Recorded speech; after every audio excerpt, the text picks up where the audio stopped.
I always wanted to serve on a jury. I'm really super excited to be here, so I really appreciate you having me. I'm looking forward to it. Creating this whole trial, Daddy.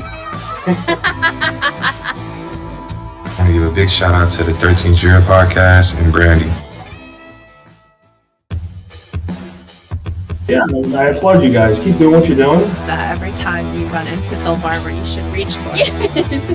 And then I just looked to the jury, and it's sort of like, look. I was in the eye of the storm, and you guys were watching the storm. Hey, if you're going to work, come pop in and say, hey, well, you are a ray of sunshine, and I love what you've done with your YouTube channel.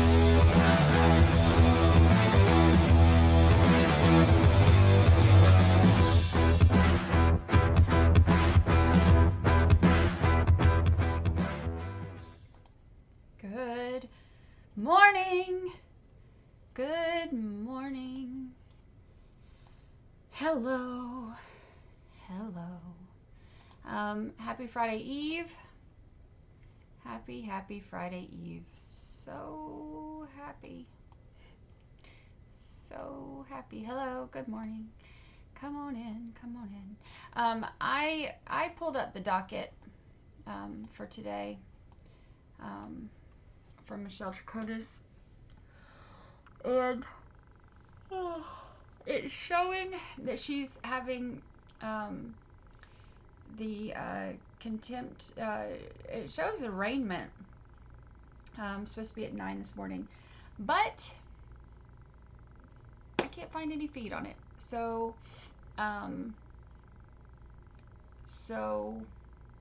we may not be able to watch it. I was looking, trying to.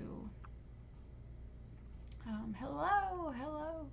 I was looking, trying to find it. Actually, let me look. Let me just dig for another second.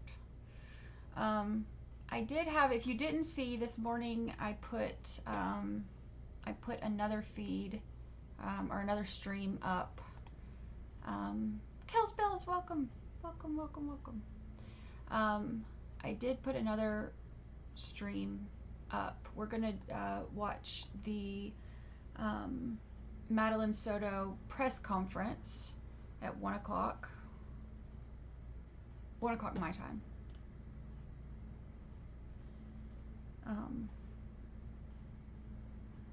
I think I had it written 1. I need to double check because I was really tired making all that. Yeah, you know, they had said that they were supposed to be. Oh, that's what I was doing. Oh, gosh, I'm so tired. Let me look up Marissa.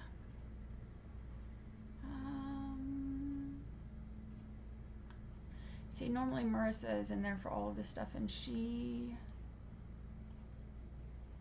Oh. So they're not allowing it to be live streamed. They're not allowing it to be live streamed. So they are going to have Amy Lee, yeah, it's been unsubbing everybody. I don't know what's going on. My YouTube be YouTubing. I mean, I've had so many issues. Everybody check, make sure, because it keeps unsubbing people. I don't know why. But the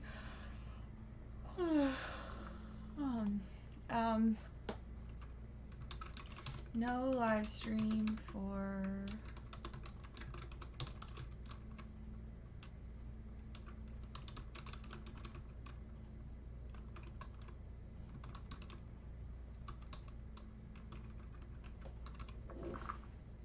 Share it because I was looking for it.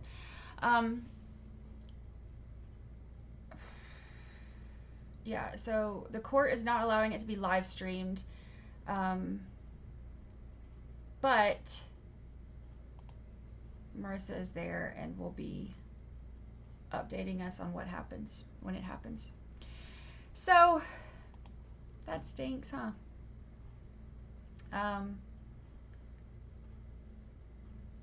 The small town murder, are they That one. I saw where there's a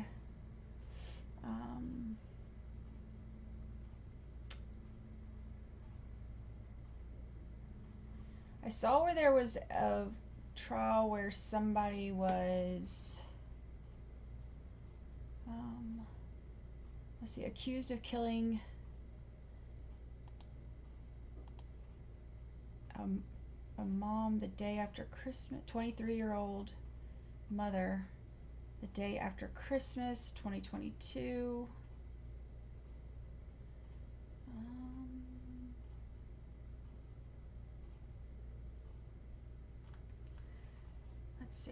Let's see. Yeah, they said no live streaming on Michelle's trial or hearing. Let's see what else I can find. The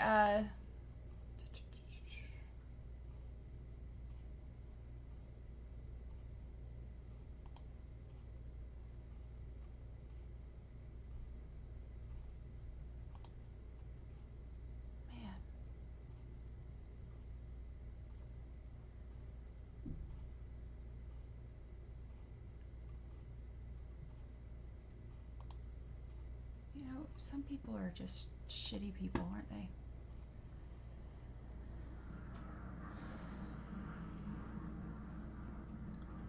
I think I've used my block button more in the last 24, 48 hours.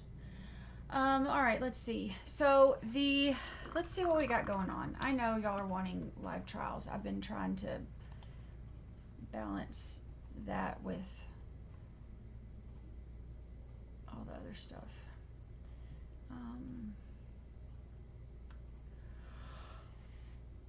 I don't see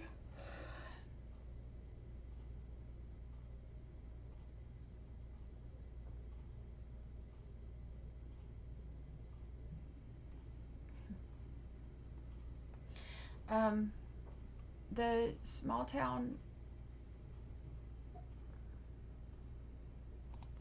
That's the one that I have pulled up on the 13 channel 13 ABC news feed. That's the one I had pulled up. I think they're on day 3 today. I don't see this this small town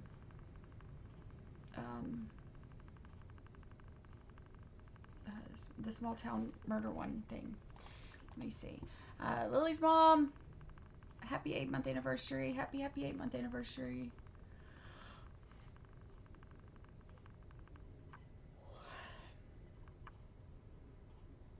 Let's see.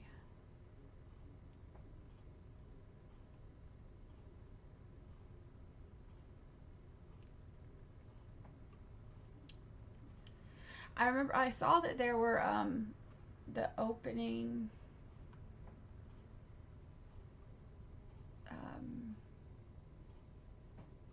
statements. Oh, sorry, I'm missing some of these. For Baby's mom, so happy I found this great home. I'm happy you found us too. Welcome home for Baby's mom. 9 whole months. 9 whole months. Brooke, 13-year pregnancy. It's the only kind of pregnancies I can have now. 13-year pregnancies, 9 months. Happy anniversary. Happy anniversary.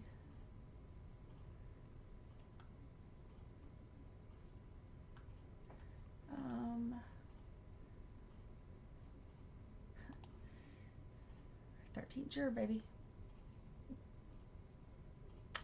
Okay, I see where they have it scheduled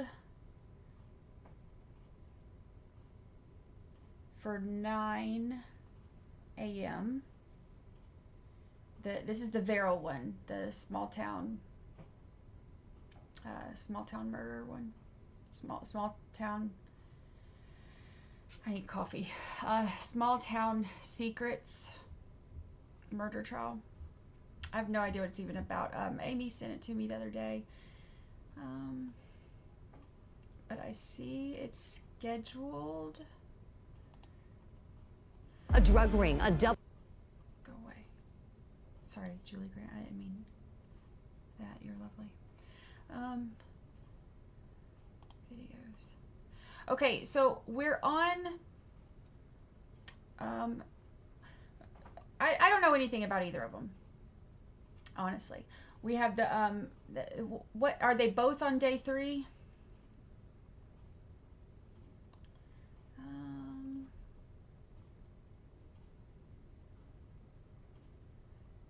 Let's see. Didn't I save? I see clips. Yeah, I see clips of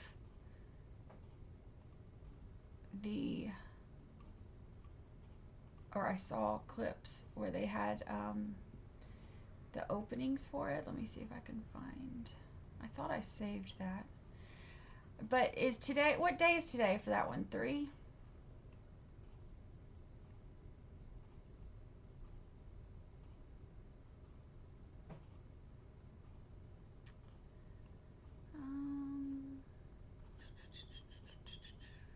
Because we got that one, and then the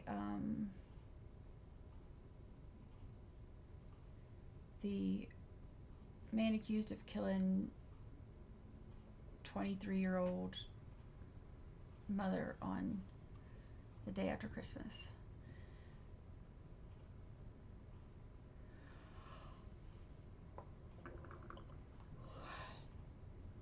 Oh, here it is. Openings.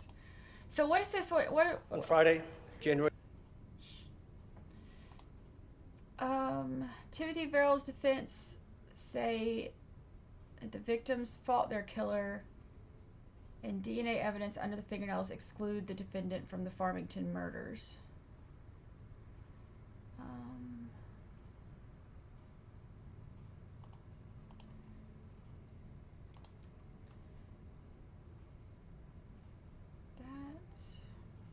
Okay, so this is the second trial of a man accused of brutally murdering 2 women, one of whom he worked for as part of a drug operation. Timothy Verrill, 41, is charged with murder in the deaths of Jenna Pellegrini and Christine Sullivan, who were killed in 2017. Verrill initially stood trial in October 2019, but a mistrial was declared midway through the state's case in chief after it was determined that there were a significant number of discovery violations. This sounds interesting. This is the one that Amy is. This is the small town one. Gypsy's mom says I'm going through trial withdrawal. I know, y'all. I've just been so busy. I'm sorry. I'm trying to keep up. Okay, so it says police found Christine Sullivan, 48, and Jenna Pellegrini, 32, dead on January 27, 2017. Oh, that's sad. After they responded to a 911 call from a home in Farmington. There, police said that the home's owner, Dean Smoronk, reported finding the bodies. Smoronk and Sullivan lived in the home, and Pellegrini was a guest. Both Sullivan and Pellegrini had been stabbed. Wait, I'm tired and I just zoned out while I read that. Hold on, let me go back. Respond to 911. Okay, police said that the home's owner, Dean Smoronk, reported finding the bodies. Smoronk and Sullivan lived in the home, and Pellegrini was a guest. Okay, both Sullivan and Pellegrini had been stabbed, while Sullivan also suffered blunt force injuries. Their bodies were found beneath the porch of the home, wrapped in tarps, trash bags, and other coverings. During their investigation, detectives said they determined that Smoronk and Sullivan were involved in a drug operation and that Verrill worked for them. Verrill has maintained his innocence, and during his first trial was prepared to offer an alternative perpetrator defense. His attorney appeared to be pointing the finger at Smoronk as the possible killer. On October 23, 2019, the prosecution was presenting its case in chief when discovery violations were brought to the court's attention. Over the next several days, prosecution and defense would learn that more than 500 pages of written documents and 39 discs of media had not been shared in discovery. Among the evidence included in the significant discovery was cell phone extractions, a pre-polygraph interview of a witness, and surveillance footage. The defense called for and was granted a mistrial on Halloween Day 2019, after it was also found that all discovery about the drug investigation in the case had never been turned over to attorneys despite repeated requests. Wow. Okay, so today would be day 3 of this one. Do y'all want to do that one? Hi, 80s.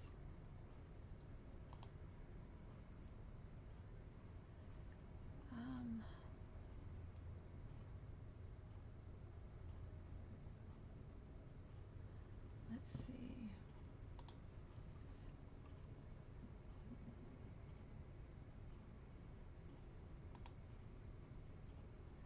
I think we have...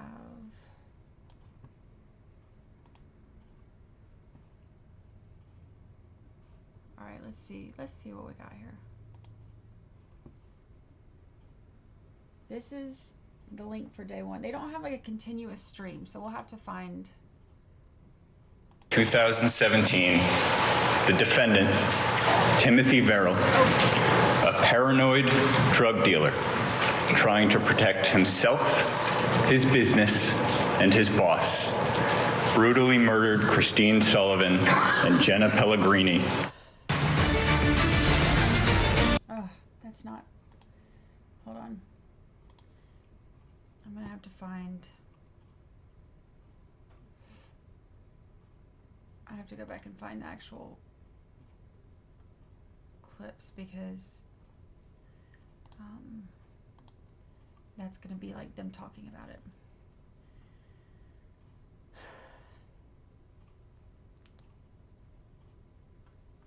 What was his name? Verrill.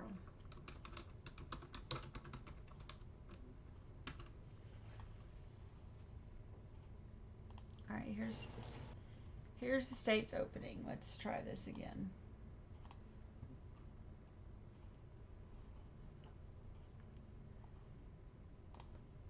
Look at Lucy. She's really into this. On the morning of January 27th, 2017, the defendant, Timothy Verrill, a paranoid drug dealer, trying to protect himself, his business, and his boss, brutally murdered Christine Sullivan and Jenna Pellegrini at 979 Meterborough Road in Farmington. The defendant struck both women in the head multiple times. He stabbed Christine 8 times in the neck and chest. He stabbed Jenna 43 times in the neck, chest, and back. He murdered Christine in the porch area of the house. Christine tried to defend herself, but she was unsuccessful. The defendant murdered Jenna while she was in bed, likely sleeping or unconscious. And after committing these murders, the defendant took disorganized steps to try to hide what he had done. He wrapped the bodies in various tarps and other coverings, and he discarded them like trash underneath the porch.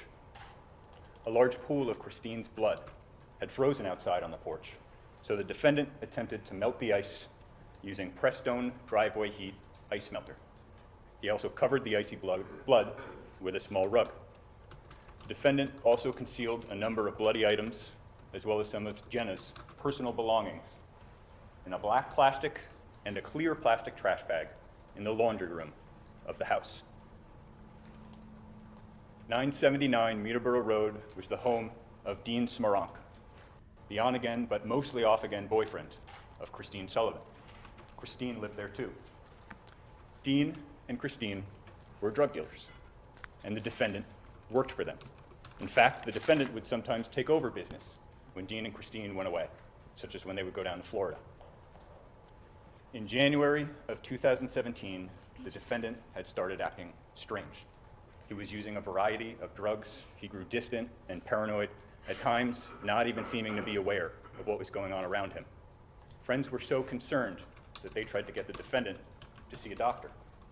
About a week before the murders, things seemed to have improved. A friend of the defendant's named Kathy Bradstreet gave the defendant a ride.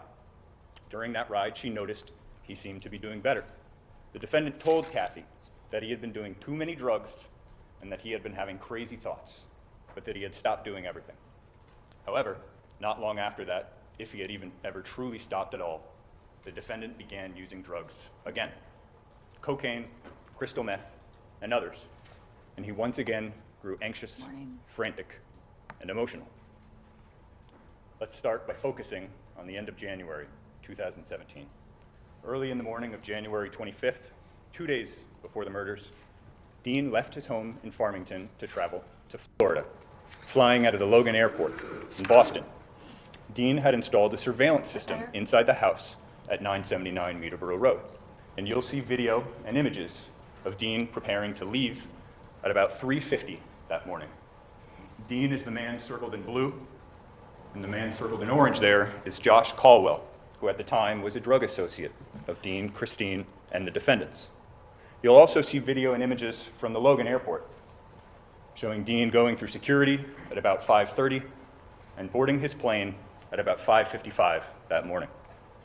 From January 25th until late on January 28th, Dean was in Florida. He stayed at an Allure Suites hotel where he produced a driver's license to identify himself. You're going to learn a little bit about cell phone technology in this trial, including how cell phone records can help establish the location of a particular cell phone, based on the cell towers that phone uses to make and receive calls and text messages. What you'll hear is that Dean's cell phone repeatedly used cell towers in and around Cape Coral, Florida, from January 26th through January 28th, including as he was talking to people back in New Hampshire and trying to reach out to Christine, who had stayed behind. On the evening of January 25th, back in New Hampshire, Christine came home with Jenna. In this image, Christine is the woman circled in purple, and Jenna is circled in green. Jenna was not a regular in this group, and many people associated with Dean and Christine, including the defendant, had never met Jenna before. Christine and Jenna got together that evening with a friend named Steve Clough. Steve was friends with Christine and Jenna and was also a drug associate of Dean and Christine's. The three of them had dinner. Christine had something of an antiques refurbishing side business, and Steve helped her bring a grandfather clock in from her car. On the next day, January 26th, Josh Caldwell and the defendant were out in Farmington. They saw Christine's car parked with a woman inside. Thinking the woman was Christine, Josh got into the car to say hello.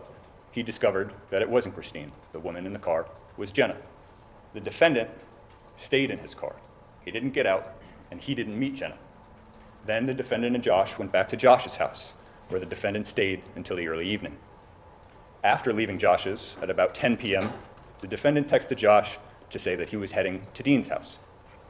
Not long after that, at about 11 p.m. on the 26th, the defendant arrived at Dean's home, where Christine and Jenna were present. It wasn't unusual for the defendant to be there. In fact, he had lived at 979 Meterboro Road for some time before that. The defendant stayed at the house for a couple of hours, leaving at about 1 a.m. on January 27th. In this picture, you can see Christine, who's circled in purple, leading the defendant, circled in red, to the door. When the defendant left, he went back to Josh's house. Josh will tell you that when he saw the defendant in the early morning hours of January 27th, 2017, the defendant was acting strange. The defendant seemed paranoid and frantic. Josh had seen the defendant high on crystal meth before, and this was even worse than what Josh had seen in the past. Apparently concerned for the drug organization he was involved in, the defendant asked Josh if Josh thought Jenna might be an informant or someone who provides information to the police. The defendant expressed concern over whether Dean knew Jenna was at the house and what Jenna might be doing there. The defendant asked Josh if Josh thought the defendant should do something about it. In the end, the defendant told Josh he was going to go set up some cameras at Dean's house to see if he could figure out what was going on. And then the defendant left, fueled by his extreme paranoia. At about 2 a.m. on January 27th, the defendant arrived back at 979 Meterboro Road. You will see during the course of this trial that no one else besides the defendant, Christine, and Jenna appear in any of the surveillance videos after 2 a.m. on that day. Not long after arriving, the defendant began taking scattered steps to hide different areas of the house from view. First, the defendant blocked the view of one of the security cameras in the house.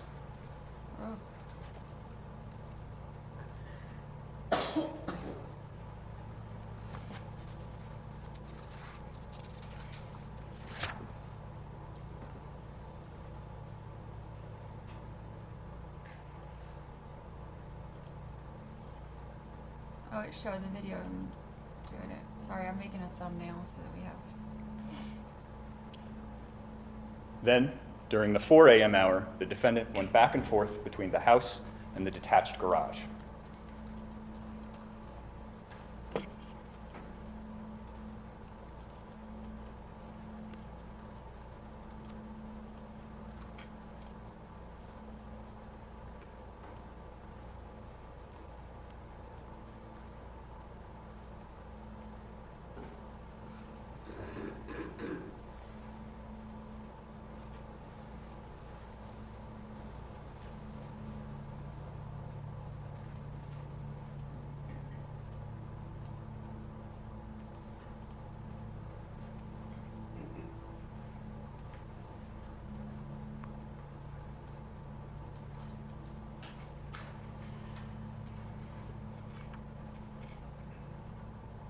Hello, good morning.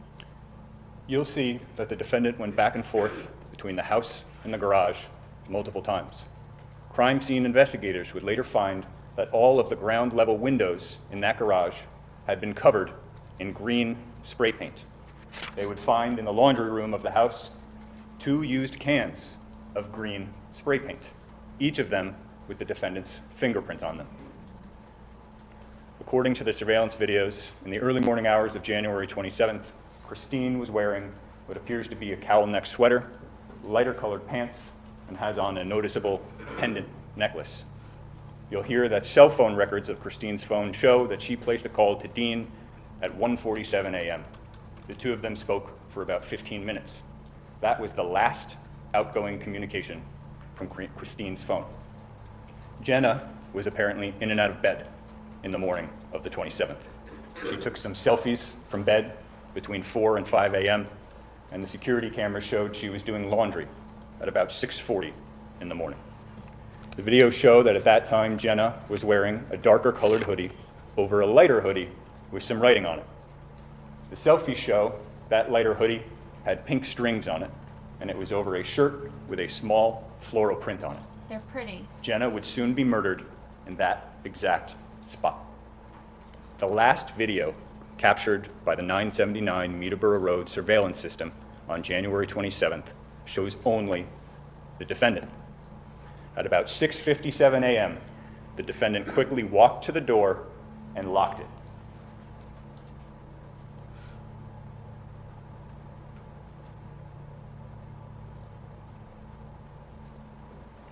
He was wearing a white trucker-style hat, a flannel shirt, and carrying his shoes in his hand. There were no more videos from the 27th. The defendant walked off camera in the direction of the security system controls, and then the system went dead. The evidence will show that at this point, the only 3 people in that house were the defendant, Christine, and Jenna. At some point after locking that door, the defendant struck. The murders were disorganized and hyper. They weren't cold and calculated. They were emotional and they were passionate. The defendant struck Christine multiple times in the head with a blunt instrument. These were extremely forceful blows, which caused bleeding in her brain. One of the blows was so powerful that it caused extensive fracturing around a large part of Christine's skull. You'll hear that Christine was alive for these blows. The defendant also stabbed Christine 8 times in the neck and chest. He cut the carotid artery in her neck, penetrated both of her lungs, and pierced her heart through and through.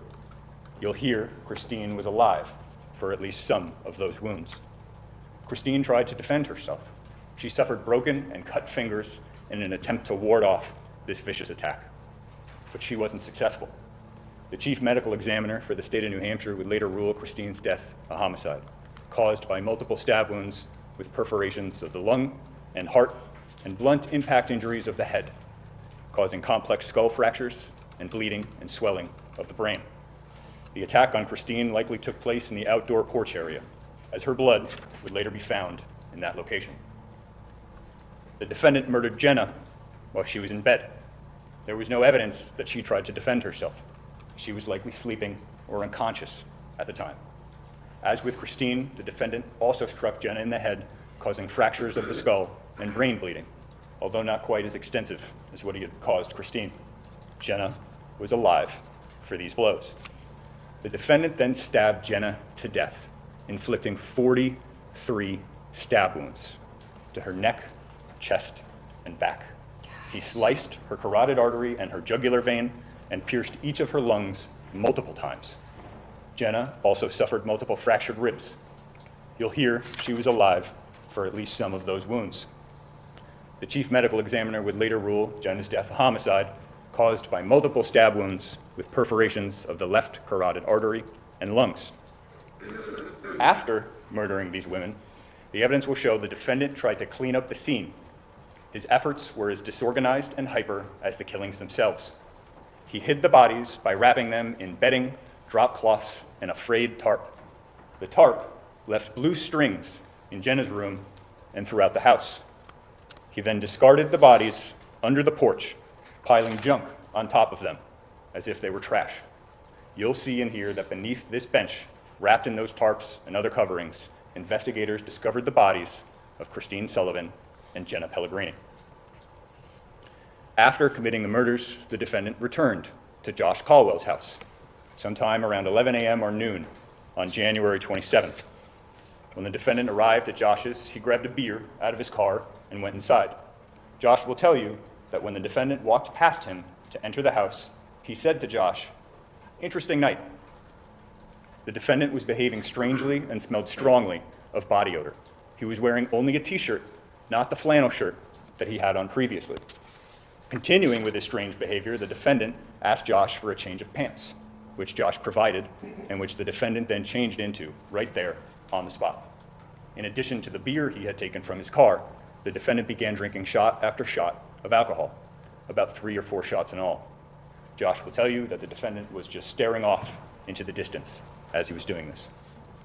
Concerned that the defendant might have done something more than just set up cameras at Dean's house, Josh told the defendant that Dean would be pissed if the defendant had gone up there and done something stupid, to which the defendant's reply was to ask in a surprised tone, "Really?" Not long after, the defendant left Josh's house. As the defendant left, he told Josh he had to go tie up some loose ends. Sometime after leaving Josh's, you'll see the defendant went to make some purchases. He first went to the Walmart in Rochester, where he purchased a prepaid phone card. Then the defendant went to the Lowe's in Rochester. A significant amount of Christine's blood had frozen on the porch next to a hot tub, and he needed to melt the ice. At Lowe's, the defendant purchased 2 bags of solar salt, 2 containers of Prestone driveway heat ice melter, and a 2-quart bottle of ammonia cleaner. Investigators would later find a blood stain next to the hot tub underneath a purple rug. DNA testing would confirm the blood on that rug was Christine's. The blood stain was covered in what appeared to be ice melter. And just inside the door, investigators found a nearly empty container of Prestone driveway heat. That container had only the defendant's fingerprints on it, no one else's, including one of his fingerprints on the cap. A second container of Prestone driveway heat would later be found in the defendant's car, along with an open and partially used bottle of ammonia cleaner. While cleaning up the scene, the defendant also concealed a number of items in a couple of trash bags, which he left in the laundry room of the house. In that laundry room, investigators would find a clear plastic trash bag containing a number of blood-stained items. DNA testing would confirm the blood on those items was Christine's. That clear plastic trash bag had the defendant's fingerprints on it. No one else's prints were on that bag. In the black plastic trash bag, also found in the laundry room, investigators would discover multiple blood-stained items, including a sheet that was soaked with what DNA testing would later confirm was Jenna's blood. Many of Jenna's personal belongings were also in this trash bag. This bag had the defendant's fingerprints on it. No one else's prints were on that bag. In a back bedroom on the main floor of the house, investigators found an unmade bed with a large blood stain on the bare mattress. There was a small rug lying next to the mattress. DNA testing would confirm that blood was Jenna's. Investigators would ultimately find the wrapped bodies of the two women in the junk heap outside where the defendant had left them. You'll see that when their bodies were found, both women were wearing the clothes they can be seen wearing in those videos from early in the morning of January 27th. Christine in a cowl neck sweater, light-colored pants, and the pendant necklace, and Jenna in a darker hoodie over a lighter hoodie, which was over a floral printed tank top. Next to the junk heap, where the defendant hid the women's bodies, there was a bucket with some bloody paper towels and a pail with a white trucker-style hat stained with blood. The evidence will show that this was the hat the defendant was wearing in that final surveillance video from January 27th. DNA testing confirmed that both Christine and the defendant's DNA were on that hat. While the defendant was cleaning up from the murders, Dean was attempting to get in touch with Christine. Between about 10:50 in the morning and 12:12 in the afternoon on the 27th, Dean called and texted Christine's cell phone, but she didn't answer his calls. She didn't respond to his text messages. All of these calls and texts used cell towers in and around Cape Coral, Florida. Another individual named Jason Parker was at the same time trying to get in touch with Christine. She didn't respond to his calls. She didn't answer his text messages. Kathy Bradstreet also tried to get in touch with Christine, to no avail. Later that afternoon, still on the 27th, Josh drove past Dean's house to see if anything was going on. When he did, he saw the defendant's car parked up close to the house, where Christine would usually park. Josh decided that he had to let Dean know something was up, so he reached out to Dean. "How bad is the news?" asked Dean. 10, said Josh. "Oi," replied Dean. Josh told Dean he needed to come back from Florida. Josh knew that if something bad had happened in that house, the police needed to get involved. But Josh didn't want to be the one to call the police, knowing that Dean might have drugs in the house. In response, Dean reached out to the defendant to check the house. But the defendant claimed the house was locked up tight. He also told Dean Christine's car was there, and that it was locked too. The next day, on January 28th, Dean asked some other people to check the house for Christine. He still had not heard from her. The first was Jason Parker, who went to the house around noon. Nobody answered the doors when Jason arrived. He went in the garage, and he saw the painted windows. He cleared the ice off the porch by the driveway, and he went up to the enclosed free-season porch on the main floor. He didn't go into the house itself. Later that same afternoon, the 28th, Kathy Bradstreet was trying to reach the defendant. She was concerned about her friend Christine because they had plans for that weekend, and Christine wasn't answering her. But Kathy wasn't immediately able to get a hold of the defendant because the defendant had gotten a new phone. You'll see records and video from the Sprint store in Dover showing that on January 28th, the defendant and his girlfriend purchased a new phone. Kathy eventually learned of the defendant's new number, and she was able to reach him. When she spoke to him, the defendant told Kathy that he had gotten a new phone because he was tired of his old life. He needed a break, and he threw his old phone away. The defendant told Kathy he had been to Dean's house twice. Once he wasn't able to get in, and one time he got in, got freaked out, and he left. But you'll see that the defendant didn't seem as concerned about Christine as others did. On the afternoon of the 28th, when Dean, Kathy, and others were trying to figure out where Christine was, the defendant was shopping, buying new boots, shoes, and other clothes, first at Red's Shoe Barn and then at Target. Later that afternoon, still looking for Christine, Dean called Steve Clough and asked him to go check the house. Steve went to the house with two other people, Buddy Seymour and Nicole Stedman. Nicole stayed in the car, but Buddy and Steve went to check things out. Steve saw that Christine's car was there, parked behind the house. They checked the garage, and Steve saw the painted windows. They checked around the outside of the house, but at first were unable to get inside. At some point, Steve called Dean, and Dean authorized him to break into the house and check inside. Steve and Buddy went up to that three-season porch, and Buddy used a shovel to pry open the sliding glass door that led from the porch into the kitchen. Investigators would later find one of Buddy's fingerprints on the handle of that shovel. The digging part of that shovel was stained with Christine's blood. After entering the house, Steve and Buddy eventually made their way to the bedroom where Jenna had been staying. They saw that the mattress was bare except for a rug. When they lifted the rug, they saw a large blood stain underneath it. They then left the house, but not before taking some drugs and drug paraphernalia that had been laying out. Based on what he was hearing from back in New Hampshire, Dean had bought a plane ticket home from Florida. At about 8:40, Dean boarded the plane in Florida, headed for the Logan Airport in Boston. While Dean was on his way back from Florida, the defendant was out with some friends.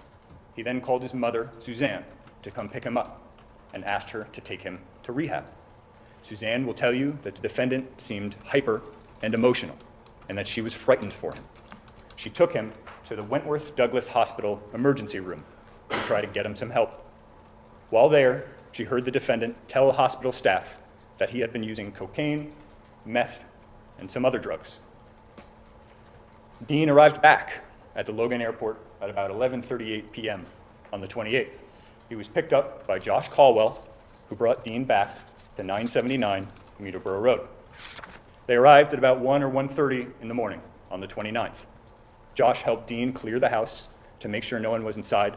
Dean and Josh saw the bloodstain on the mattress, and then Josh left the house, taking some drugs with him when he left. A little while after that, Steve Clough arrived at the house in case Dean needed anything. Dean turned on the surveillance system, which captured him examining things in his laundry room that were different than when he had left.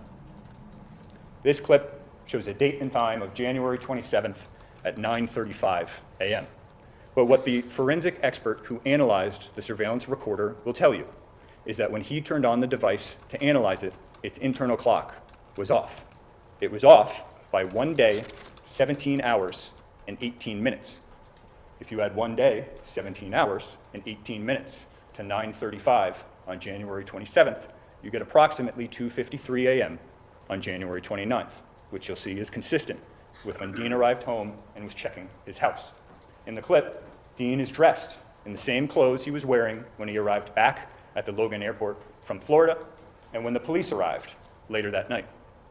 That bottom image is taken from police body cam footage when they responded to Dean's 911 call. The man circled in orange is Steve Clough, who was still there with Dean when the police arrived. The forensic expert is not going to be able to tell you when the DVR's internal clock went wrong, but you'll see that other recovered videos have date and timestamps consistent with corroborating evidence, such as the defendant telling Josh he was going to Dean's house and the defendant being seen arriving a short time later. Dean called the police at about 3 a.m. on January 29th, 2017. After Dean called 911, the police arrived and began their investigation. They found the wrapped bodies of the women and the other items mentioned earlier. They also found out on the kitchen counter a number of cleaning products, including bleach, all-purpose cleaners, carpet cleaners, and air sanitizers. Police found traces of blue frayed tarp in Jenna's room and throughout the house. And as the police began to investigate, they identified the defendant as someone they wanted to talk to. On January 29th, a state police trooper called the defendant. At the time, the defendant was at his brother Jeff's house in Newton, New Hampshire. The defendant and his girlfriend had taken his girlfriend's car to Jeff's house. The defendant told the trooper he was willing to speak with investigators and gave the trooper his brother's address. But after he got off the phone, he told his brother he was going outside to wait for the police. And then he left in his girlfriend's car, leaving his girlfriend behind. But before driving away, the defendant removed his girlfriend's New Hampshire license plates and replaced them with his brother's roommate's Massachusetts plates. You're going to hear that in the following days, the defendant continued to act like someone who had just committed a life-altering act. Over the course of the state's presentation, you're going to hear from witnesses who used and sold drugs. Their attitudes towards the police are probably a lot different than yours are. It's not necessarily their first instinct to call the police when something suspicious has happened. They likely lied to the police when asked about their own drug use and drug sales. What we want to ask you to consider as you listen to those witnesses is that while witnesses may lie about their own drug use and their own drug sales in an interest of self-preservation, that same interest does not give them a reason to lie about what they knew about the murders of Christine and Jenna. In fact, the majority of the civilian witnesses the state will present to you were friends with Christine, Jenna, and/or the defendant. So we invite you, as we discussed with each of you in jury selection, to keep an open mind when you're listening to these witnesses. Look for how the scientific, video, photograph, cell phone, and other evidence corroborates the testimony of these witnesses. Pay attention to when a witness might have had that self-preservation motive to lie, versus when they were trying to make sure the police had the best information to use in their investigation into the murders of Christine and Jenna. Now, I imagine when I'm done speaking with you in a few minutes, the defense is going to come up here and they're going to tell you that somebody else murdered Christine and Jenna. They may talk to you about untested evidence and may ask you to speculate. They're going to create a boogeyman, and they might even give that boogeyman a name. We don't know who that's going to be yet. And it's true that Dean and Christine had a terrible relationship. Dean was abusive, and he didn't hide the way he felt about Christine, often saying and texting horrible things about Christine to others. It was no secret among anyone acquainted with the two how Dean treated Christine. But on January 27th, 2017, Dean was in Florida. On January 28th, when Dean thought something was wrong in New Hampshire, he came back. And when Dean came back, he called the police. We're not going to make any excuses for Dean or the way that he treated Christine. But the evidence will show that when he thought something had happened to Christine, he didn't run. He wanted law enforcement to investigate. They did investigate. And by the end of this trial, you are going to see that the evidence they gathered conclusively shows the following things. When the defendant locked the door to 979 Meadowborough Road at 6:57 a.m. on January 27th, the only three people in that house were the defendant, Christine, and Jenna. Christine and Jenna were killed in the clothes they were wearing during those videos in the early morning hours of January 27th. Christine was savagely beaten in the head and stabbed 8 times. Jenna was beaten in the head and stabbed 43 times.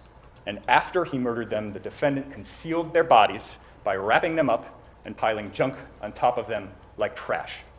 Hours after the murders, the defendant purchased 2 containers of Prestone driveway heat ice melt, which was later found poured over Christine's frozen bloodstain, a near-empty container with the defendant's fingerprints on it, no one else's, found nearby. The second container found in his car.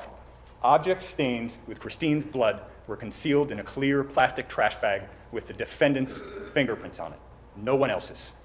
Jenna's personal belongings and a sheet stained with her blood were concealed in a black plastic trash bag with the defendant's fingerprints on it, no one else's. And then, when the police wanted to talk to the defendant, he swapped out the license plates on his girlfriend's car and he fled. There is no boogeyman. The evidence in this case will show that the defendant is the only one who cleaned up the scene, the only one who fled from the police, and the only one who killed. And at the end of this trial, we'll ask you to return a verdict consistent with that evidence. Guilty. Thank you. On the morning State's opening state. Wow. Wow.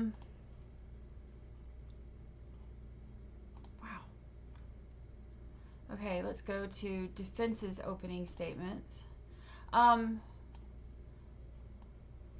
Okay, so I put it in since we're very last minute here. This was like all very last minute. I just changed the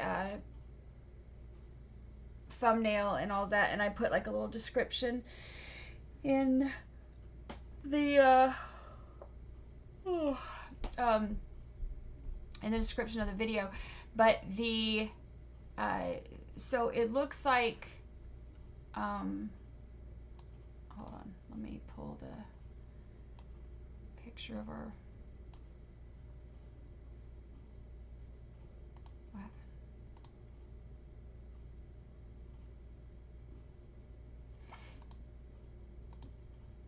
I lost it. So the defendant that's on trial apparently worked for Christine, one of the victims, and okay, so Christine and that guy Dean lived together in this house where the bodies were found, and then Jenna was they listed as a house guest, and the two that lived there, Dean, the one who found the bodies, and Christine, one of the victims, they apparently were involved in some kind of drug operation, and the defendant worked for them with this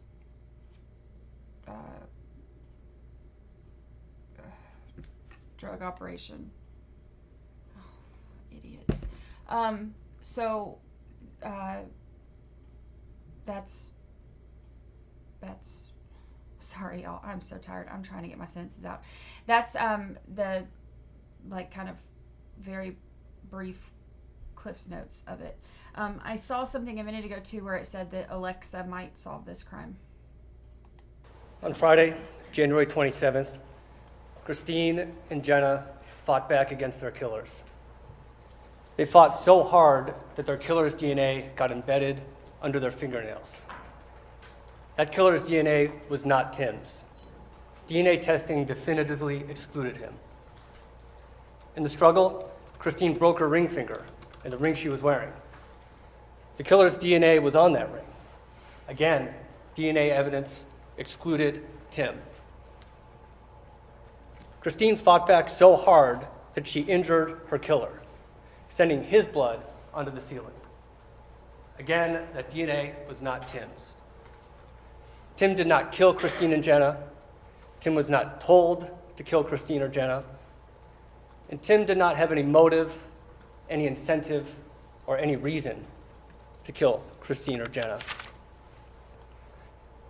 Despite evidence that points away from Tim, despite the lack of physical evidence and the absence of any motive, the state will ask you to convict a man for murders he did not commit.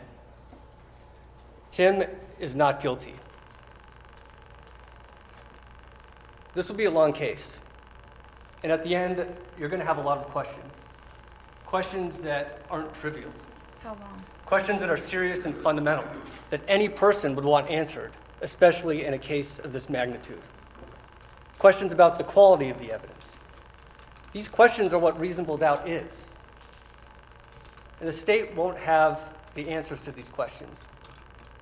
Among others, they won't and can't answer when were the women killed, how were they killed, how many people were involved, and crucially, why were they killed? Who had the motive to kill them? The state may say at the end that they don't have to answer these questions. But don't let the state dismiss questions that they can't answer as questions that don't matter. The state must answer every question that gives you reasonable doubt. And when they don't, you must acquit Tim. The state's inability to answer these questions starts with the investigation. The police carried out a distracted and incomplete investigation. Their errors were so egregious that we had to stop the first trial more than 2 weeks into evidence. The state may tell you that that's all in the past. And in one important respect, that's true. What's done is done. There's no going back in time to conduct a thorough and focused and proper investigation. There's no transforming an unreliable investigation into a reliable investigation. Now, we're not saying that this was a dishonest investigation, but rather that it was fatally flawed. And it was flawed in a variety of ways. Throughout this case and throughout the evidence, you'll see patterns. The state didn't collect evidence that they should have. The state didn't test scientific evidence they should have. The state ignored leads they shouldn't have. The state trusted self-interested people and dubious sources that they shouldn't have. And based on that, they made choices and decisions about this case that they shouldn't have. The damage of those decisions resonates to this moment. The foundation of the state's case is weak, and most importantly, its orientation toward Tim is misplaced and wrong. It will not withstand your scrutiny. So, what's the broader framework of this case? Well, it starts with drugs. The state told you, each of you last week, that this case involves drug users and drug sellers. In fact, this case sits within a dynamic universe of people buying drugs to use them, people buying drugs to sell them, people selling drugs to buy more drugs, and most importantly, people striving to grow their drug-selling enterprise. Now, Tim himself had bought drugs, he used drugs, and he sold drugs for Dean. But he had no desire for bigger and better things in the drug world. In fact, one source of tension between Tim and other players in this case was his growing detachment from this world. He was seen as lazy and becoming unreliable. And that was a problem for the committed guys. Buyers were getting angry. Revenue streams were becoming threatened. And word about this was getting back to Dean, the boss, who texted Josh, the guy Dean saw as Tim's replacement, that Tim was, quote, being stupid, and that Dean wouldn't let it slide. So how did things get to that point? Well, it starts with Dean and Christine. They had met a few years back in Florida, and Christine came to New Hampshire to help Dean with his drug operations here. In 2017, Dean also had a home in Cape Coral, Florida, where he spent most of his time running another corner of his drug business. Meanwhile, Christine was up here running the drug business in New Hampshire. She also had a legitimate side business of her own, selling secondhand items she refurbished. Tim had become friends with Dean and Christine, meeting Dean through going to music festivals. Tim would end up selling drugs for them to local people in the area. He would also look after the house when both of them were gone, and he often did errands or chores for Christine. At the time of the murders, he lived in Dover with his girlfriend, and his parents and brother lived nearby. Now, Dean and Christine were romantic partners as much as they were business partners. But by 2016 and 2017, both of those relationships completely deteriorated. Dean saw Christine as a disloyal, lying bitch. His words. Christine was getting in the way and jeopardizing Dean's drug enterprise. He couldn't wait until she was out of the picture, one way or another. 2016 is also the time that Josh Caldwell enters the picture. Now, Tim and Josh were from the same area and knew each other in the early 2000s through a mutual friend. They fell out of touch but reconnected in 2016. And at that time, people owed Dean drug money. People were in debt to him. And Dean wanted his money. He needed somebody to collect his debt for him. And that was a job that everyone knew that Tim did not, could not, and would not do. You'll hear that Tim is gentle and deferential, is not an aggressive guy. Tim introduced Dean and Josh in the fall of 2016. Josh seemed to fit the profile of what Dean was looking for, a go-getter. Now, you're going to hear from Josh. He's going to present to you today as a reformed man. But back in 2017, he was a leader of a motorcycle gang. Josh used drugs, he sold drugs, and people in that circle did the same. Josh didn't have a legitimate job. Not only was he in a motorcycle gang, but he was a high-ranking member. They were called the Mountain Men, and they're well known to law enforcement. Josh was the sergeant of arms for the club. He was responsible for keeping members in line, both inside and outside the clubhouse. Josh had power over who could be initiated into the group and who should be expelled. He was also a liaison to similar crews across state lines. He took his powerful role seriously. And there were strict rules amongst these brothers. That's how they called each other, including oaths to not speak to the police and codes of silence. Mutual fear amongst these brothers kept members in line. This was not Bible study. Ultimately, you'll see how quickly Josh abandoned this code to deflect suspicion and misdirect police in this case. But with the Mountain Men, he was deeply invested in making a career, his words, with them. On the other hand, Tim had no involvement with a gang or a club. He was not a member of the Mountain Men. He didn't even own a motorcycle. Tim is an artist. He liked to drink beer and liquor and play video games and listen to music. He was kind of a loafer, kind of unambitious. And like I said earlier, that's how Josh came into the picture. Josh will admit to you that Dean originally hired him to be his muscle, to collect Dean's drug debt. But their relationship quickly evolved. Josh will say he never actually collected drug debt for Dean. We may never know if that's a truth or a lie. But we do know, and what the evidence will show, is that Dean and Josh quickly saw opportunities in each other. Josh will lie about the premise of his arrangement with Dean. He'll say it had nothing to do with the Mountain Men. But you'll see evidence for why that's not believable. In November of 2016, shortly after Josh had met Dean, Dean brought Josh down to Florida so Josh could help Dean collect debt.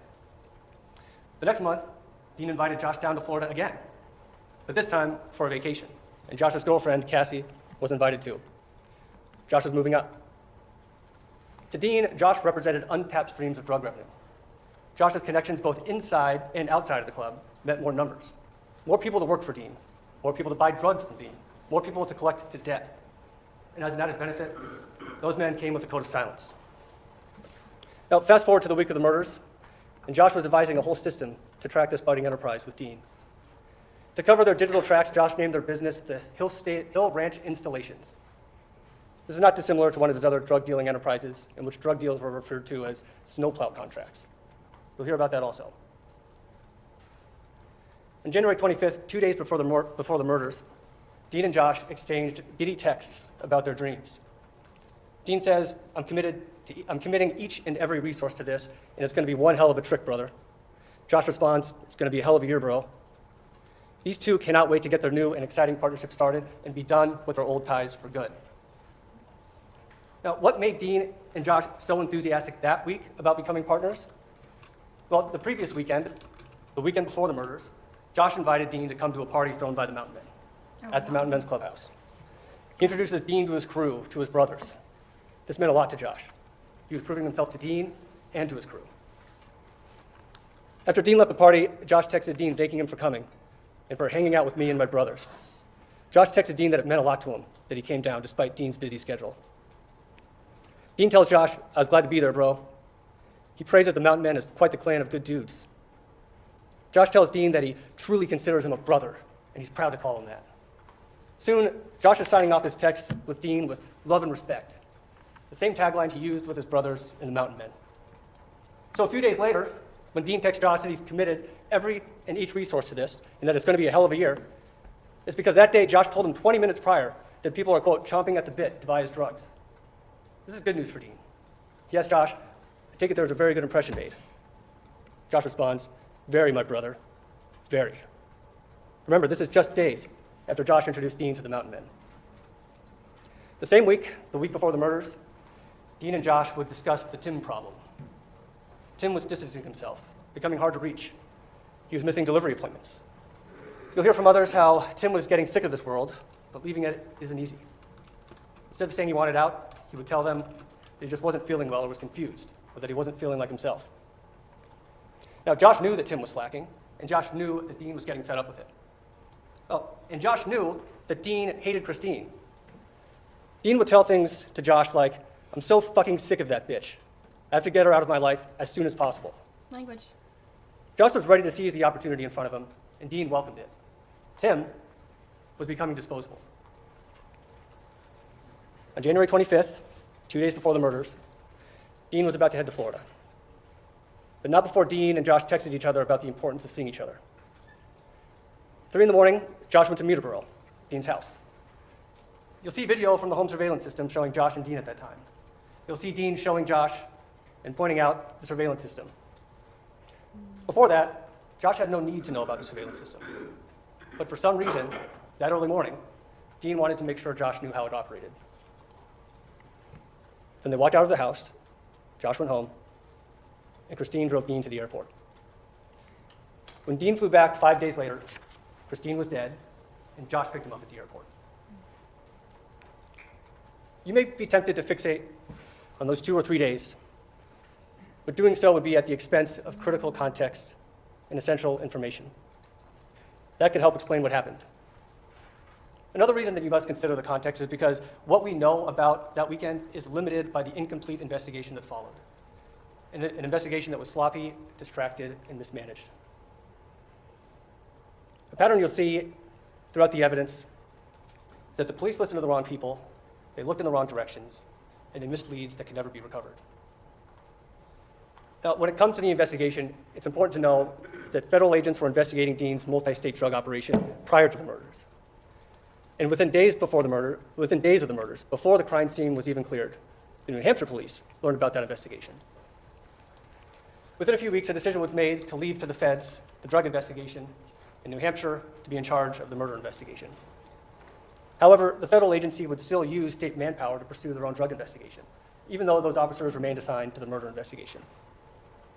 These investigators continued pursuing the drug investigation both here in New Hampshire and throughout the country. They went to Florida and California with the DEA. They repeatedly interviewed individuals in New Hampshire about the drug operation. They wiretapped witnesses to record conversations. And they dug up Dean's backyard with a backhoe 6 months after the murders. Remember, when it comes to the murders, you'll see they zeroed in on Tim almost immediately, and they got tunnel vision. They treated incomplete evidence as complete. Again, you'll recognize a pattern that they were steered toward Tim by individuals who had every incentive to lie, every incentive to divert attention away from them, and every incentive to get in good with the police. Over time, you'll see that leads were missed, suspects were ignored, and physical evidence was ignored. Ultimately, the disjointed investigation caused a mistrial in 2019. That's because the state's lead investigator failed to turn over a significant amount of evidence until the middle of trial. Mistrial means that there was so much non-disclosed evidence that the trial literally had to end so it could be sorted through. Who called The it? bottom line Van is Gogh, that a you lack said- of professionalism raises a lack Be of the person confidence they in the said. decisions and results of this investigation. Now, we're not saying that the police or the state were intentionally hiding anything. But if the investigation had been done properly, they'd be telling a different story. Now, you'll hear the state talk with confidence about their case. And we know their case didn't materialize out of thin air. But you need to think critically about what you see and what you don't see. You already saw a video of Tim obscuring a camera, but he wasn't the only person to do that. Why would people using drugs want to obscure a camera? You'll hear scientific evidence, like DNA and fingerprint evidence. You'll hear how Tim's fingerprints were found on a few items at the house that were associated with the murders. We won't dispute that those fingerprints are his, but no one can say how, or more importantly, when Tim handled those items. In fact, you'll see evidence that indicates that he touched those items and used those bags long before the murders. You'll hear that his fingerprints weren't pressed in blood. Don't take what the state says at face value. Think critically and hold them to their burden. You'll also hear about the many items associated with the murder that either didn't have Tim's fingerprints, had other people's fingerprints, were never collected by investigators in the first place, or had prints on them that could have been compared to other suspects but weren't. What about DNA evidence? You heard about a sweat-stained hat associated with Tim that tested positive for his DNA. But you'll hear that Tim and see that Tim had a lot of these identical hats. So its presence at the house isn't all that insightful. More importantly, you'll hear about the other male DNA evidence tied much more closely to the murders. I mentioned earlier male blood on the ceiling. That was found in the kitchen, directly above where Christine's blood was found, directly above where she fought back against the man who murdered her. That blood is not Tim's. And the state never bothered to test it against any of the other male DNA they collected in this investigation, or that they could have. Same with the male DNA found under both Jenna and Christine's fingernails, and the DNA found on Christine's ring. Not Tim's and not tested against others. That's an example of what I say, that leads weren't followed or scientific evidence wasn't examined. You also heard about cell phone towers. Cell phone towers can indicate a person's location. You'll hear that these records indicate that Tim was in or around Farmington on Friday. But you'll also hear that this type of data is approximate and imprecise. It wasn't created by phone companies to track locations. It just reflects which tower provided the strongest signal to a user at any given time. And where the strongest signal comes from doesn't necessarily mean that it came from the closest tower. This data will tell you where the signal was coming from, but it cannot pinpoint where it was going to. You also will hear about some of Tim's behavior, like he got a new phone that weekend. And this doesn't tell you that much. First, his girlfriend bought him that phone. You'll hear that before this, and you heard that before this, Tim had to buy prepaid phone cards. His girlfriend bought him this phone and put him on her plan. Second, he put his new phone number on Facebook, not a move of somebody trying to hide. And you might be astonished at how many people in this case had multiple phones and multiple. Hold on. Lucy is snoring so loud right now. Let's see if I can make y'all hear this.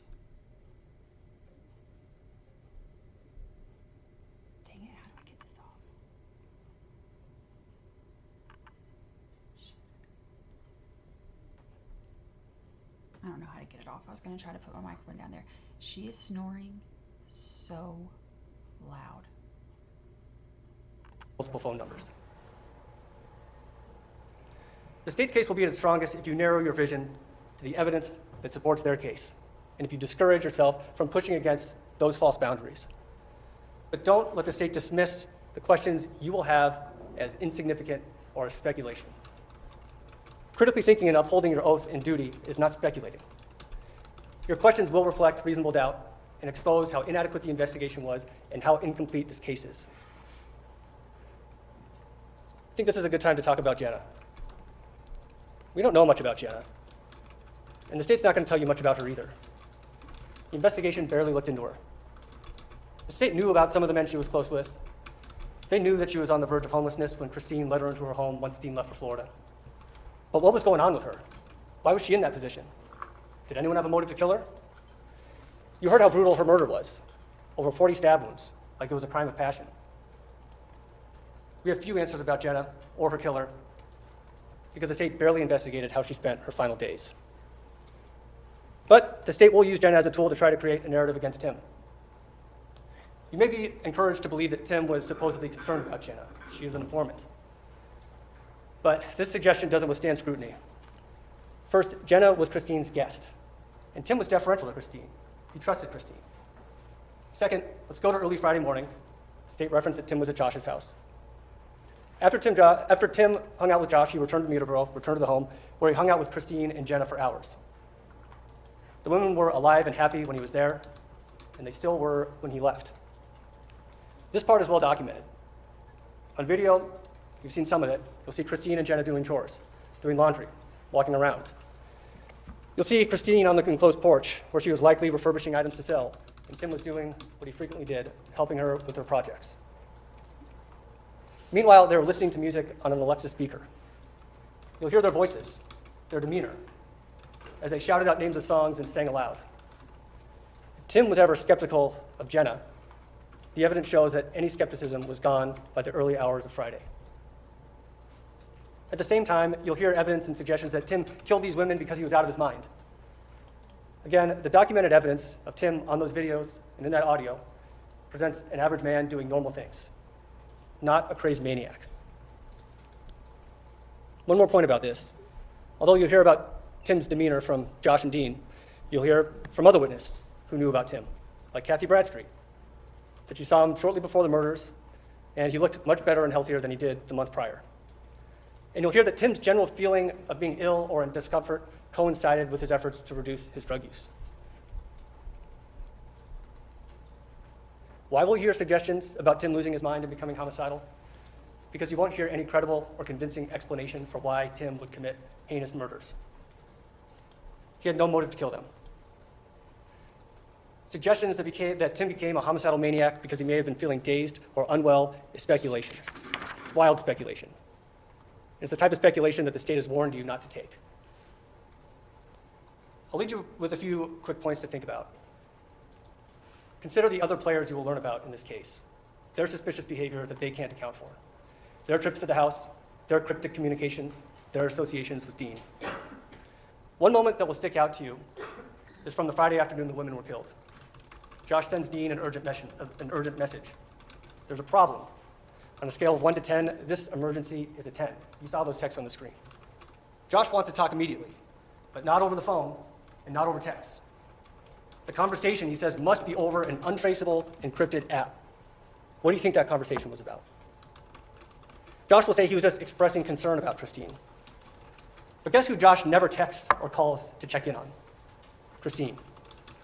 Why would you urgently need to communicate over an untraceable app just to express a vague feeling of concern about someone?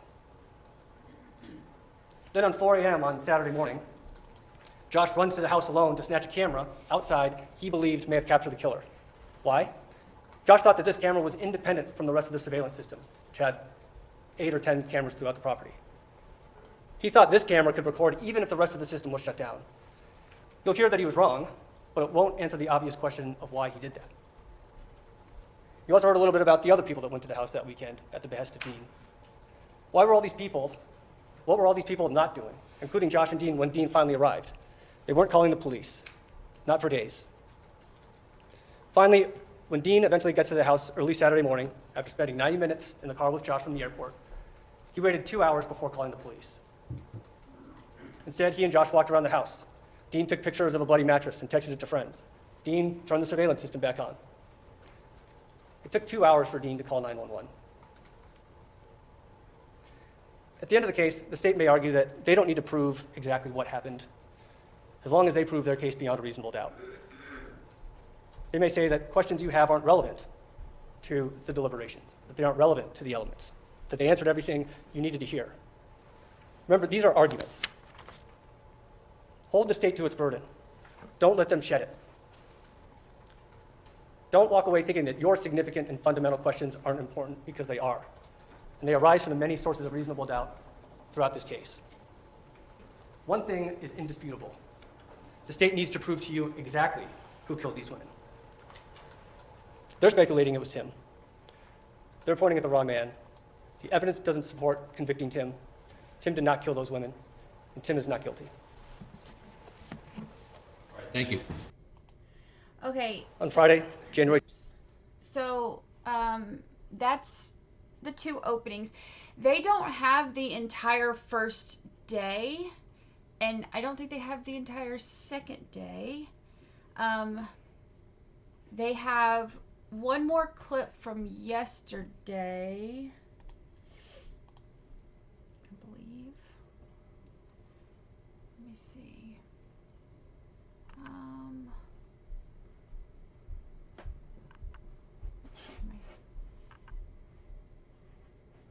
Let's see. Witness testifies to home surveillance footage. The small town secrets murder trial remains underway in New Hampshire. Defendant Timothy Verrill is facing a jury accusation about The three people leaving the residence at about the same time depicted in the next two surveillance. Not relevant, but DNA was under the reasonable doubt and in my road. All right, and we know that they're drug users, drug sellers, and all involved. Now, so. And I think that happens next. Stay with us. Let's see if I can find it directly from.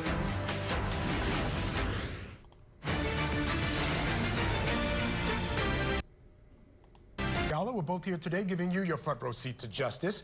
We're in New Hampshire. 22 women is Highlighted in white here. Are there locations relative to one another and a driveway depicted in this next slide? Yes, they are. And if you can explain the relative locations of those three exterior camera viewpoints using this blue arrow as a point of reference for. Oh, wait, here it is. I have the. Hold on. Here we go. Hold on. Don't mind me.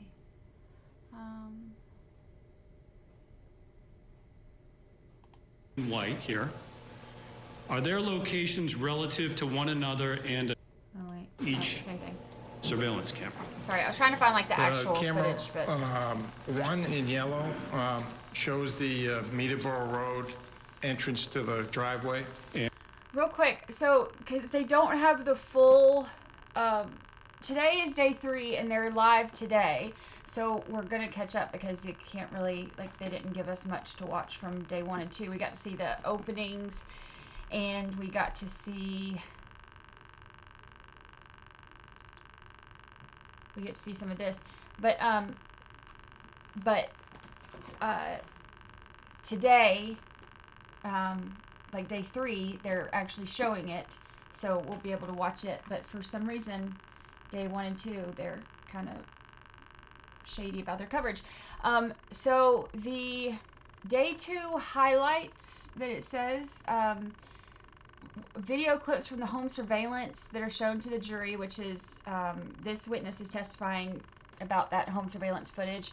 And so the other things that are listed as the highlights from yesterday, they said that Timothy Verrill said that he was having dark thoughts and needed sleep and to get off things, like referring to drugs. He said that months before the murders, according to this. It says that a friend of one of the victims, Christine Sullivan, victim, described not being able to contact her the day that they were going to go sledding.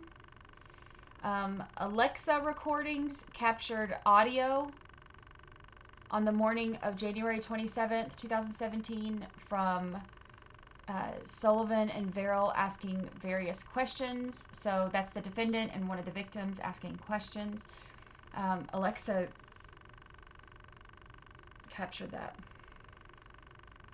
She's always listening. You know what's really weird? And this made my kid go unplug his Alexa when he got home. The other day, he was here, and this has been a couple weeks ago, actually. He was over here, and you know my kid, he's a fantastic cook. He gets it from his mama, but I don't like cooking anymore. And he's like,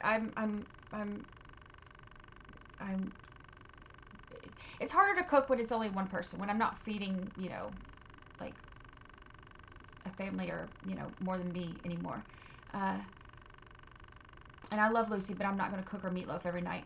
So he cooks a lot, which is great. So he comes over here and he'll use, you know, my stove and stuff. Mine's a little bit bigger and more updated than his. So he tells Alexa to set a timer. And he's like, whatever it was that he did, he's like, you know, set a timer for 10 minutes. And she said, okay, Jacob. Like, how did she know that? How did she, like, I don't know that I've ever said, like, I don't know that I've ever introduced them, you know, like, hi, Alexa, this is Jacob. Jacob, this is Alexa. You know, nice to meet. Like, I've never done that. I don't know how she knew. But how crazy is that? He didn't say anything other than he told her to set a timer, and she said, okay, Jacob, and said his name. And he and I both looked at each other like all of a sudden aliens had invaded the house. It was, I mean, look, I can tell you a whole lot about Celebrite and, you know, coding stuff. At this point, I've spent so many hours on it this week. But when it comes to how she works, I don't know. But that's weird, right? That's weird. He told her to set a timer, and she said, okay, Jacob. So I guess they're on a first name basis now. I don't know. Anyway, their Alexa apparently recorded audio from the morning of the murders of the defendant and one of the victims talking. Police responded to a report of 2 women found dead at a home in Farmington, New Hampshire. No bodies were found when police arrived on the scene. No bodies were found when police arrived on the scene, but they responded to a report of 2 women found. Wait, how does that work? Dean Smoronk did not want the police to view his phone initially because he was embarrassed about texts he sent Christine Sullivan that were verbally abusive. So that's what they were saying in the stuff about how Dean, I guess their you know, defense is wanting to point the finger somewhere else, saying, you know, look at this person, look at this relationship, and all of that. So, I mean, the thing about this is, obviously, you know, as with any trial, we want to keep an open mind and hear the evidence. Everybody is given the presumption of innocence. The thing to remember too is a lot of times people will, you know, defendants will point to somebody else. People are complex people, so there's not always good guys and bad guys. Like if there's, you know, like Dean could be a total douche, but that doesn't make him a killer. You know, and same with the defendant. We don't know anything about him other than, you know, he had drug problems. You know, there's a lot of evidence. Like, when there's a lot of evidence against the defendant and the evidence against somebody else is that, you know, they said a bunch of mean stuff in texts, it's not enough to shift that blame in the jury's eyes. You know what I mean? So, you know, obviously going into everything, we always keep an open mind. Based on openings, there's a whole lot of stuff they have against him, though, so I don't think that having mean text from a dude who is known to be, you know, involved in the drug process is going to be enough to, you know, change the jury's mind. But. And am I pointing to the entrance, Meterboro Road, to the driveway with the laser pointer? That's correct. So this is the driveway? That's correct. Okay. And as a vehicle goes in the direction of this blue arrow, turning to exterior camera 2, where would it show up? It would show up in the middle of that driveway area, but behind the house, so it would go out of view of camera 1. Okay, so the vehicle goes this way, and would it come up towards us in camera 2? That's correct. And lastly, exterior camera 3. Camera 3 shows that small parking area that is directly behind the home, and that part of the driveway that is lost in both camera 1 and 2. So if a vehicle were to come from Meterboro Road up the driveway all the way to the house, going across the top, it would go in this direction, and then this direction? That's correct. Next, as to relative locations, let's turn to exterior camera 3 in red and exterior camera 6 in, blue, right here. If it can explain the location relationship between the yellow arrow for exterior camera 3 and the yellow circled area for interior camera 6. Well, the yellow arrow on the exterior camera 3 shot points to a trellis area that's in a light colored, and that's approximately the area where the doorway is to the residence. And that doorway is circled in yellow on the picture from interior camera 6. And it's probably hard to discern a door in this particular still, but in videos that we'll be viewing, it'll be obvious that it's a doorway? That's correct. Please explain the location relationship of the 2 interior surveillance cameras, which are interior camera 6 in blue and interior camera 7 in green. And let's go to the next slide for that. So we have interior camera 6 at the top and interior camera 7 at the bottom. That's correct. Interior camera 6 looks towards the doorway of the entrance to the residence on the ground floor. It's the one that is used primarily by residents to come in and leave the property. It opens into a utility laundry room area.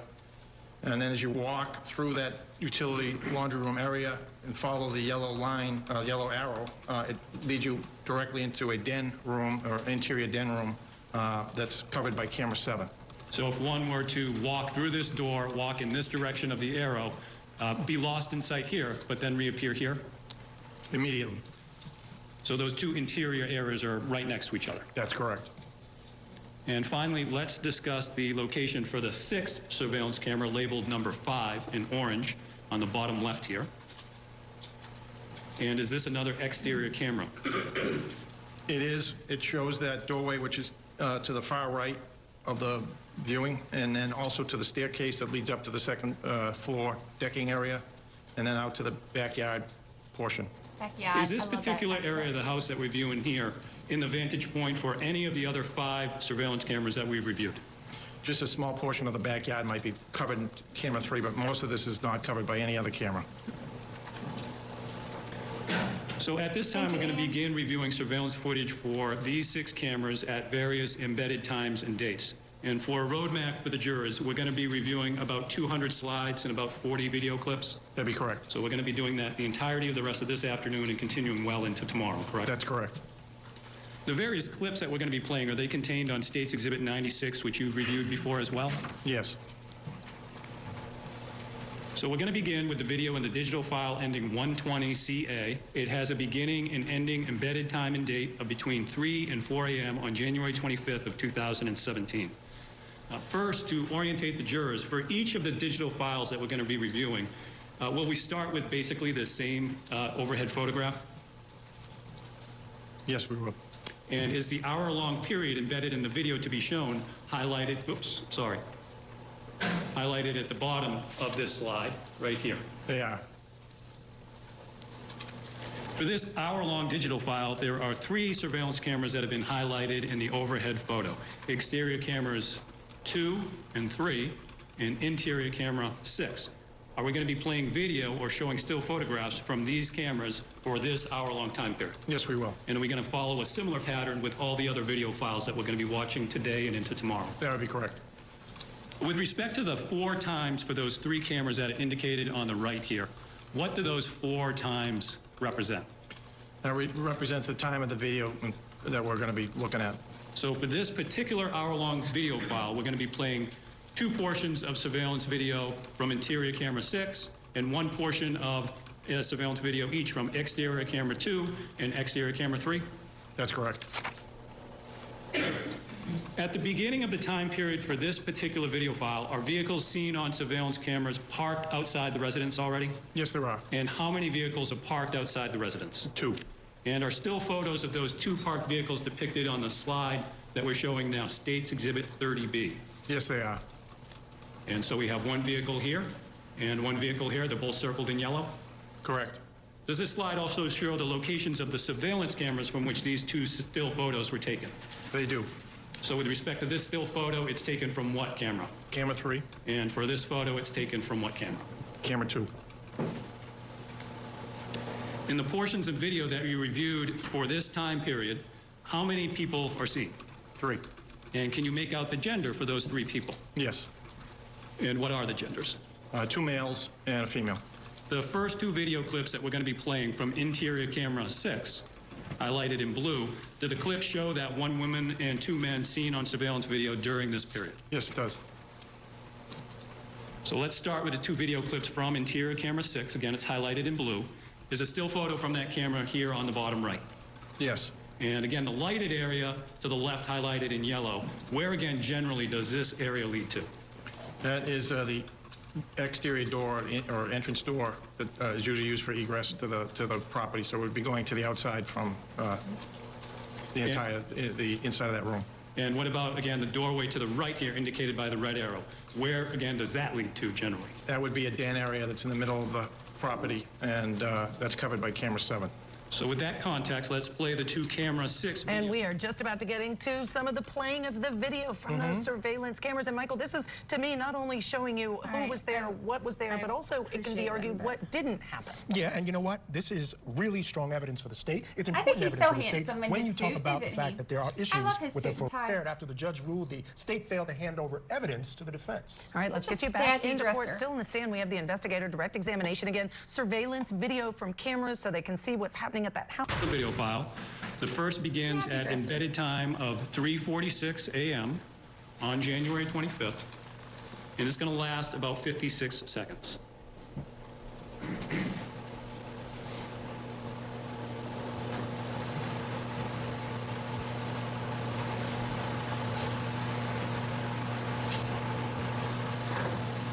And once again, there is no sound that accompanies this video, correct? That's correct. Right here. He waited 2 hours till he called the cop. And we just saw a little skip in the video. Are we going to be seeing a similar skip at various occasions during the playing of videos? At times. And was that a function of the actual video itself and not editing? It's a function of the video itself.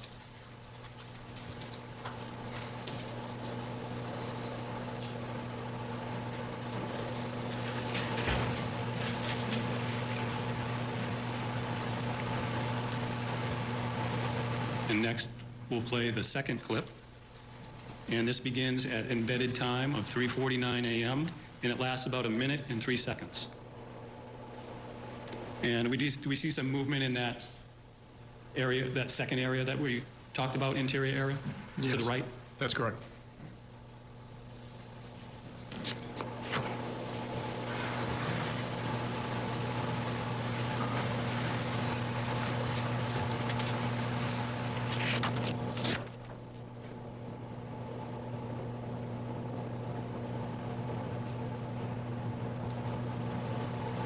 They have the split screen, so it does make them look extra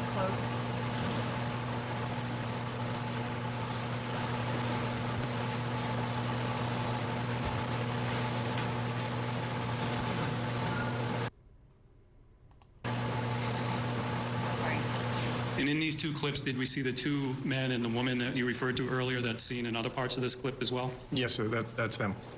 And is each one of those three persons just seen in the video also seen in still photos for this same hour-long footage that comprised State's Exhibit 30C, which you reviewed before? Real quick, so they're just now bringing Michelle Troconis in to the courtroom for her contempt case. It says Troconis incurred the charge during her trial in connection to the disappearance and presumed death of Jennifer Dulos. So they just brought her in the courtroom. Yes. And are some of those photos from State's Exhibit C from that other interior camera, camera 7? They are. With that, let's review the 7 still photos from State's Exhibit 30C.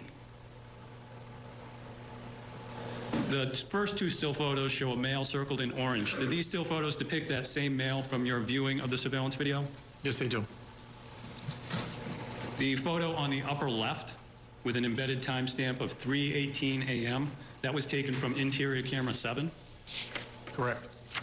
So we'll see this from time to time again in the videos as well. Sometimes does the video show in color, and sometimes the video show in black and white? It does. And if you can explain that to the jurors based on what you observed from watching these videos? If there's not sufficient light, camera will default to black and white. Moving on to 2 other still photographs for the same hour-long period, a female circled in purple. Do these still photos depict the same female from your viewing of the surveillance video? They do. And the last still photographs for this hour-long period that encompasses State's Exhibit 30C, 2 males. One is circled in orange, and one is circled in blue. With respect to the male circled in orange, does he appear to be the same male that was seen in the 2 previous still photographs that we took a look at? He does. And the second male circled in blue, do these still photos depict the same man circled in blue from your viewing of that surveillance footage? That's true, too. And with respect to the male circled in blue, are the top photos seen here the same photos on this next slide, which is State's Exhibit 34? This is all the same individual. So returning to the hour-long portion of surveillance video from the file with embedded time of 3 to 4 a.m. on January 25th, towards the end of this portion of video, do the 3 people seen in the videos and the still photos just seen, the 2 men and the woman, do all 3 leave the residence together? Basically. And by what means do the 3 leave? The heavy-set gentleman with the bald shaved head and the beard gets into what appears to be a pickup truck, and the gentleman with the ponytail and the female get into a station wagon. And those 2 separate vehicles that they get into, are those the 2 vehicles that are seen parked at the residence at the very beginning of the video clip? That's correct. And is the 3 people leaving the residence at about the same time depicted in the next 2 surveillance clips that we're going to be viewing from outside surveillance cameras? It is. So let's begin with exterior camera 2, which is highlighted in purple. All right, let's bring in our guest still with us, criminal defense attorney Marie Pedetta. Marie, great to see you, as always. I want to talk about my contention that this particular evidence, this video evidence of what's going on at the...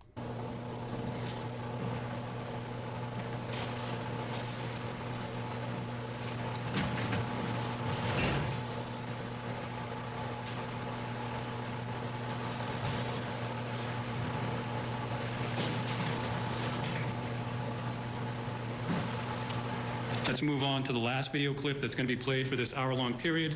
It's from exterior camera 3, which is highlighted in red. And we see the parked car here in this portion of video. That's correct. And the female who's seen in this portion of video, from your review of the video, it's the same female that was seen inside in the footage before? It is. And the male that's going to be seen in this video is the same male with the ponytail that was seen before? That's correct. So let's play this portion of video. It begins at embedded time 3:52 a.m. and it lasts just over a minute.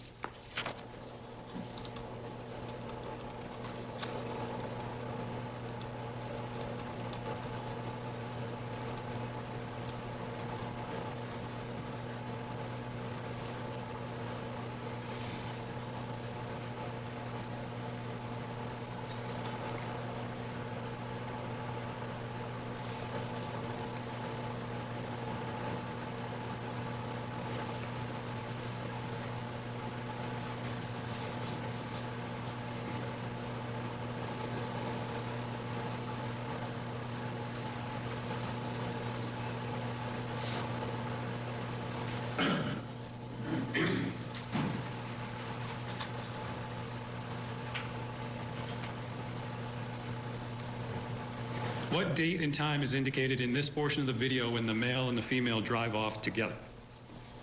January 25th, 2017, and it's at 03:53 hours or 3:53 a.m. And returning to State's Exhibit 34, what date and time is indicated by the bottom two surveillance photos from Logan Airport? And the next slide has been enlarged for those time periods. The same day, January 25th, 2017, and it's at 5:28 a.m. And here we have a time comparison between the two, which is about an hour and a half. About how long time-wise is a drive from Farmington, New Hampshire to Logan Airport in Boston? Depending on traffic, about an hour and a half. We'll next turn to another hour-long portion of the surveillance video. This is file ending 120 D6. The embedded time for this video begins about 11 hours after the last video ended. So now we're at embedded time 3 to 4 p.m. on January 25th, 2017. And we're going to begin with exterior camera 2, which is highlighted in purple. Looking at the still photo for this period on the bottom right, shading-wise, it looks different from the footage from this same camera that was played earlier from the early morning of January 25th. And a comparison is going to be on the next slide. If you can explain the difference in appearance between the two videos of the same vantage point. It's just one is taken at daylight, which is the one to the right, and the one on the left is at nighttime. And do similar changes in lighting occur in other portions of exterior camera video that we're going to be viewing today and tomorrow? That's correct. You testified that in the last video file just reviewed, there initially were 2 vehicles parked at the residence. At the beginning of this hour-long portion of video, are there any vehicles at the residence seen on any of the exterior cameras? There are not any. At the beginning of this portion of surveillance video, does a vehicle enter the driveway and park outside the residence? It does. And is that vehicle's arrival depicted in this next video portion that we're going to be playing from exterior camera 2? It is. And from about where is that vehicle going to be coming into camera view as we look at it? It's going to be coming in from the Meterboro Road on the left side and entering the driveway and pulling down to the driveway a good halfway at least. So it's going to be coming towards us as we're looking at the video? Coming down from the left side and then entering the driveway and parking in the driveway area by that extended area that you can see. So now let's play this portion of surveillance footage from camera 2. It begins at an embedded time of 3:07 p.m. on January 25th. It lasts only about 8 seconds. So I see some of y'all asking, it came in, this is the second trial because the first trial was in 2019. So this happened in 2017. The first trial was in 2019. It ended in a mistrial because the lead state's investigator did not turn over a bunch of discovery. It was like 500 pages and 39 discs of information. So there was so much information that they had to do a mistrial and then reschedule another trial.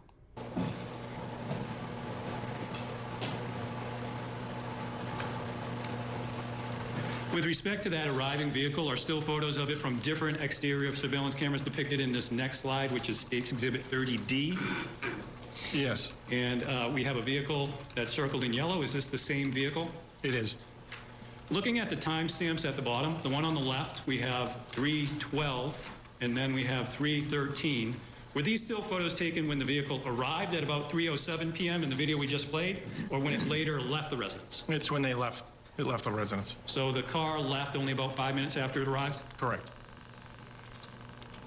The photo on the left, that was from exterior camera 2, from which we just played the video clip. This photo right here, that's from exterior camera 2? Yes. The photo on the right, from what exterior camera is this? That's from camera 1. And the videos from which these two stills were taken, they show the car leaving the driveway? That's correct. Returning to the video clip beginning about 5 minutes earlier, showing that arrival of the vehicle, does anyone leave the car and enter the residence? Yes. And how many people? One. And that one person, is he depicted in the next surveillance video clip that we're going to be playing from? You know, pretty compelling evidence, Michael, when you see him walking down the driveway and you see the different people. I agree with you. If you have any evidence that he was there at the time of the murders, I think that's enough to convict him. And I'll tell you this, the only thing... The driveway and then taking the right turn and going into the... You know what that reminds me of? Random. When they cut in, and this is nothing against them, they're lovely, and they're both snazzy dressers. This is nothing against them. But when they cut in like that, have you ever seen the movies, like the movie versions of Hunger Games, where like they're literally watching like this, you know, grisly stuff about like, you know, people are losing lives and stuff, and then like it'll cut to him and he's like, oh, you know, blah, blah, blah, blah, and like he's like commenting on it. It reminds me of that, when this just suddenly, anyway. Porch that's down below and entering the property. So now let's play this video. It's timestamped at 3:07 p.m. and it lasts only about 7 seconds.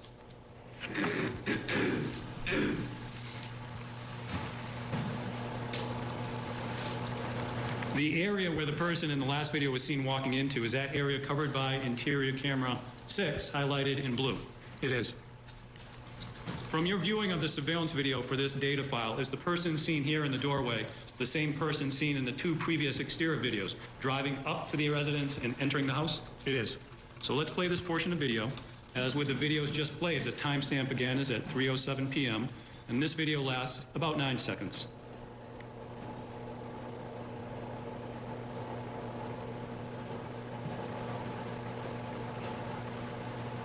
The area where the person walked off to the right, that again is another interior area that had a surveillance camera? That's correct. That's that den area that's in and that's interior camera 7, highlighted in green? That's correct. From your review of the surveillance video for this time period, is the person who's depicted here, who I'm pointing out with the laser pointer, is that the same person earlier in the video seen entering the house after parking the car and driving up the driveway and parking the car? It is. The timestamp on the bottom shows 3:12 p.m. Does this video clip that we're going to be viewing, does this show the person leaving or entering the residence? Just before he leaves. And so let's play that clip. It lasts only about 5 seconds.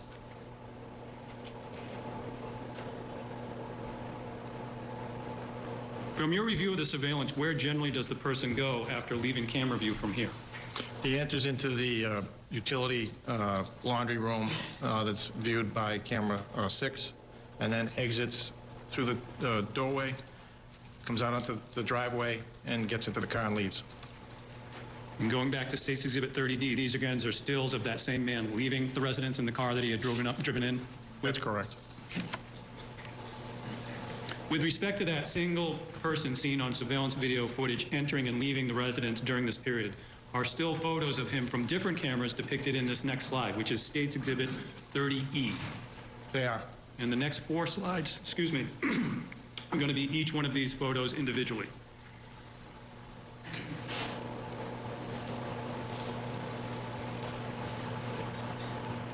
Was anyone else observed in the house other than this single person during this time period? No one else.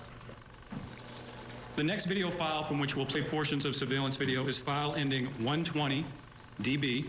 It has an embedded beginning and ending date and time of 8 to 9 p.m. on January 25th of 2017. First, reviewing stills from the beginning of this video file, are there any vehicles parked outside the building seen on surveillance camera? There are not. A few minutes into this video file, does a vehicle pull into the driveway and park outside the residence? It does. It's that station wagon that we saw previously.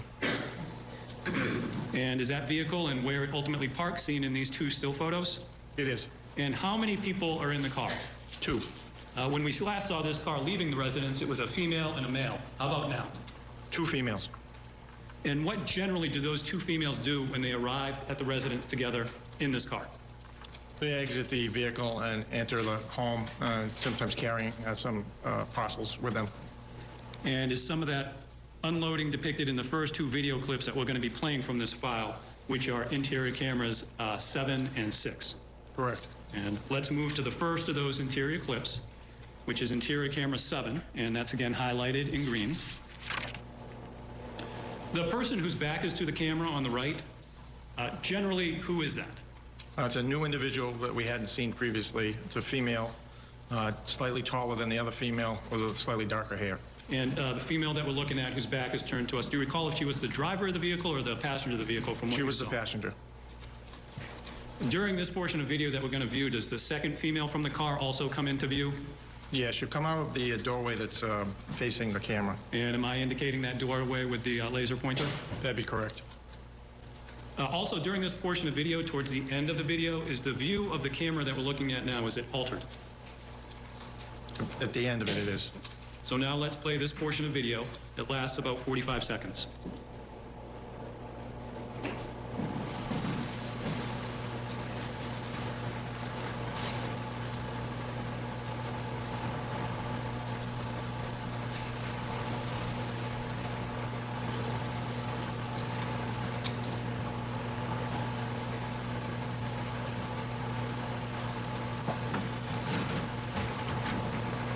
The female that's coming out through the door towards us, is that the driver of the vehicle or is this somebody different? It's the driver. Had earlier surveillance footage camera captured her earlier entry into the house with the other woman? It did. The camera view that we now see obscured on the surveillance footage for interior camera 7, is it going to be like this going forward in the videos? For most of the rest of the viewing. Let's move on to the second interior camera, which is camera 6, which is highlighted in blue. You've called this a utility room and also a laundry room. Why do you call it a laundry room based on your observations of videos? It had a washer and dryer in it. And the approximate location of the washer dryer, am I indicating that with the laser pointer? That's correct. Now, in addition to depicting activity in this room, does the footage also that we're going to be playing capture movement in this room off to the right here? It does. From your observation of the surveillance footage, is that activity that will be seen off to the right here, is that from the two females who arrived together by car or somebody else? No, it's by the two females. Is anyone else other than those two females seen in the surveillance footage for this period? No other one is seen during that time period. So now let's play this portion of video footage, and it lasts about 2 minutes.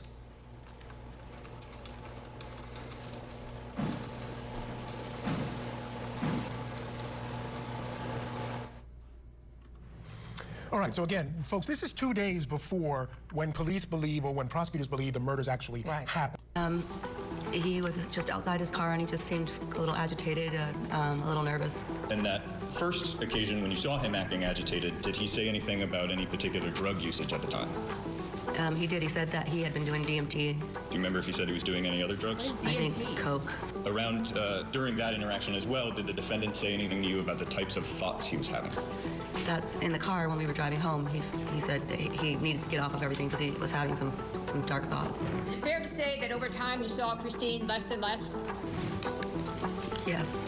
And part of the reason why you saw her less is because you were uncomfortable with people she had at the house? Yes. Josh, you saw up there. Mike, Victoria, anybody else that you recall? I mean, Tim was there. Did he make you feel uncomfortable? Never. So, you described the relationship between Christine and Dean as tumultuous. She would show, describe text that Dean sent. DMT is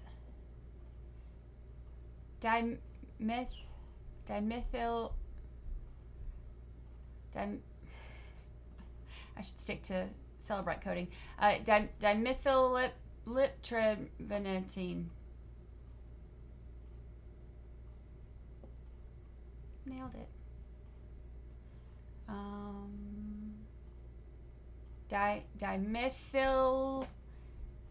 Dimethyltryptamine. Hold on. Dimethyltryptamine. There should not be this many letters in a word. Okay, dimethyltryptamine. Dimethyltryptamine. Both that she sent to him and he sent to her. Yes. And in fact, Dean told you directly that he wanted to kill her. I mean, he's yeah, I'm gonna kill her. I'm gonna want, sometimes I want to kill her, that type of thing. And you didn't know whether to take it serious or not. I mean, I didn't take it serious. I didn't. I hoped that wouldn't happen. Diamond-Phil I Tripton. want to direct your attention to the morning of Sunday, January 29th, 2017. That morning, did you respond to 979 Meadowborough Road in Farmington? I did. Upon your arrival at the residence, from that point on, were you involved in what turned out to be a homicide investigation regarding two females whose bodies were found on the property? Yes, I was. Had their bodies been found by police when you responded to 979 Meadowborough Road that Sunday morning? No. Despite not seeing any bodies, you and other officers summoned the assistance of the New Hampshire State Police and began a homicide investigation? That's correct. Was that because of the nature of the blood evidence that you and other officers saw? Yes. As you said on direct, initially Dean did not want you to look at his phone. An investigator with... She's going to send us those so we can get the highlights from those. But you know what? I think that you learn something new every day. Who had dimethyltryptamine on their bingo card? Raise your hands. Raise your hand. No, nobody. I think from now on, when I start having all of the troll attacks on Twitter, I'm just gonna be like, psh, you must be on dimethyltryptamine.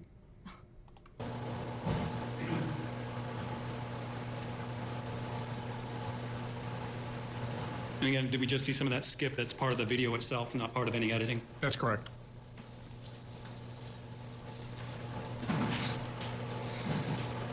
Where is that woman going to and returning from when we see her leaving through the doorway and coming back from the doorway? She goes out to the car and picks up The packages, car. brings them in, and puts them inside the residence. I love that accent. Got to the car. I love it.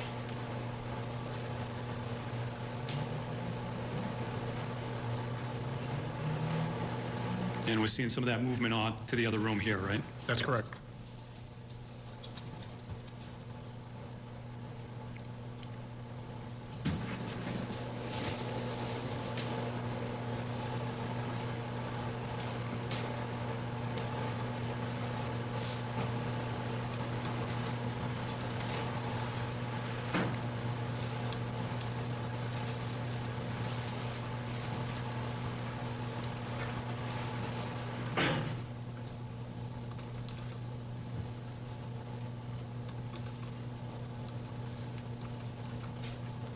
So lastly, for clips for this video file with embedded time from 8 to 9 p.m. on January 25th, we're going to turn to exterior camera 6, which is highlighted in red.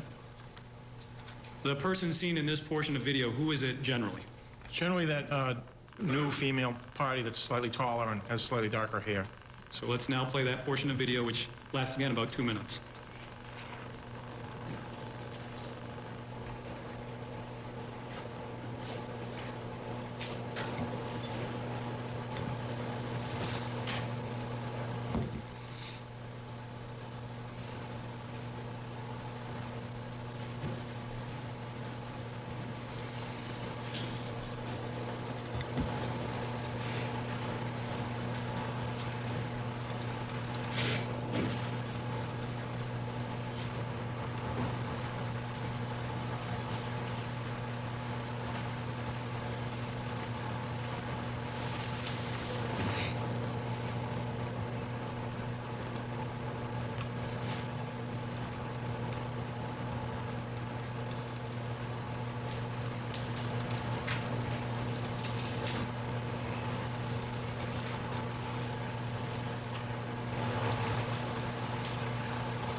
Welcome.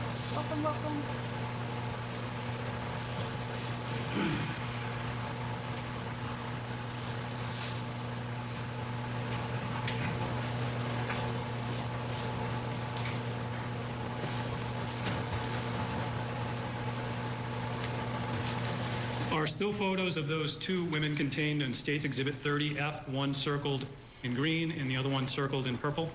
They are. And were all these still photos taken from the same video file from the videos that we just played? They are.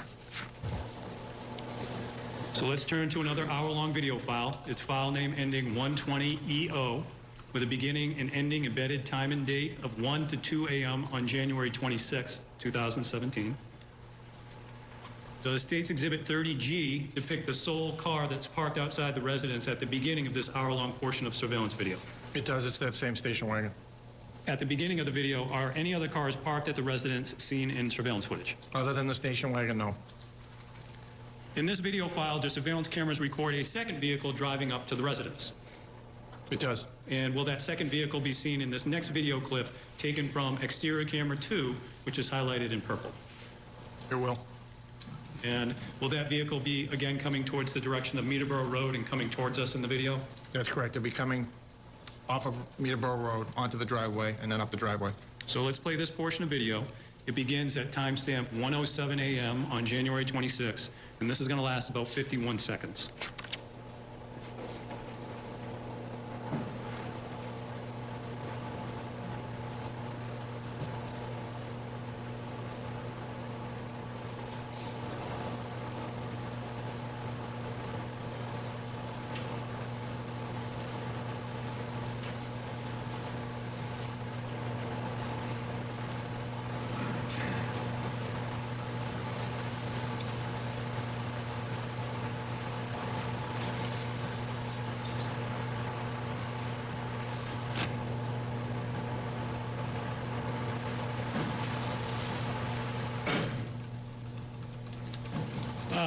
When the vehicle is driving up the driveway, this light turned on. We'll see that from time to time again. Based on your review of the surveillance footage, does this appear to be a motion detector type light? It does. About where does that vehicle park in this overhead? Right around the edge of the front part of the home. Right here? So very close to where the black car is on that picture, in that general range. So let's turn to another exterior camera 3, highlighted in red. And the time is about half an hour after the video just played. It's about 1:38 a.m. now. Is the vehicle that had arrived about a half an hour earlier, is it still at the residence at this point in time in the surveillance video footage? Both vehicles are still there, the station wagon as well as the larger vehicle. Had either one of those vehicles left from the time that the vehicle arrived at the residence? They had not. And about where is that vehicle that arrived and parked earlier on this still photo to the right? We can't see it here, right? It's up the driveway, right around the edge of the front edge of the residence, right in the driveway. And from your review of the surveillance video, how many people arrived by vehicle at about 1:07 a.m.? Single male. And where did that male go after leaving the vehicle? Inside the residence. In this portion of video, does the male and a female do something outside the house that we'll be watching? They do. They come out and they take an item out of the station wagon's back. And what do they do with that item that they take out of the station wagon? They bring it into the home. With that context, let's play this portion of video. Embedded time about 1:38 a.m. and this lasts about 52 seconds. From your review of the video, the female that's with him, is she the driver of the vehicle from before or the passenger? She was the driver, the shorter, kind of blonder woman that we've seen previously. And again, we're seeing some of that skipping that is part of the video itself, right? That's correct.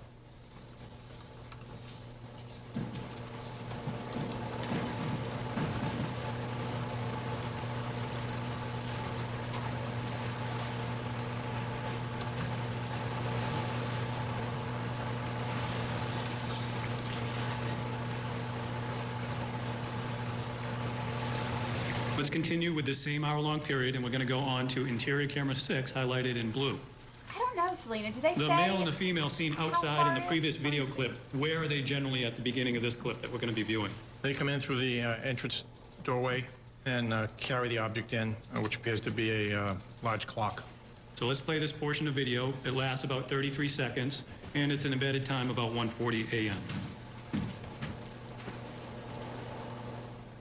Oh, bringing in a large clock. It's interesting. I'm not sure where this is going, Michael, but we have to take a short break. When we return, the state wraps up its direct examination of this witness. Stay here with us on... In this same video file, shortly after the man helps the woman bring that clock into the house, does he leave and drive off in the same vehicle that he had arrived in earlier in the video? He does.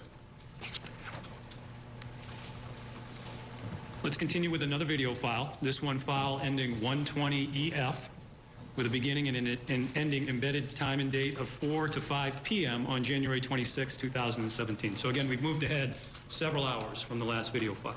Correct. Looking at State's Exhibit 30H, is this a still photo taken at the beginning of that video file? It is. This next slide, is it the same still, along with a still photo from the video just played from about 1:38 a.m. that morning embedded time? It is. And the next slide is going to overlap these two photos. Does the car appear to have moved in the roughly 15 hours between those two surveillance stills?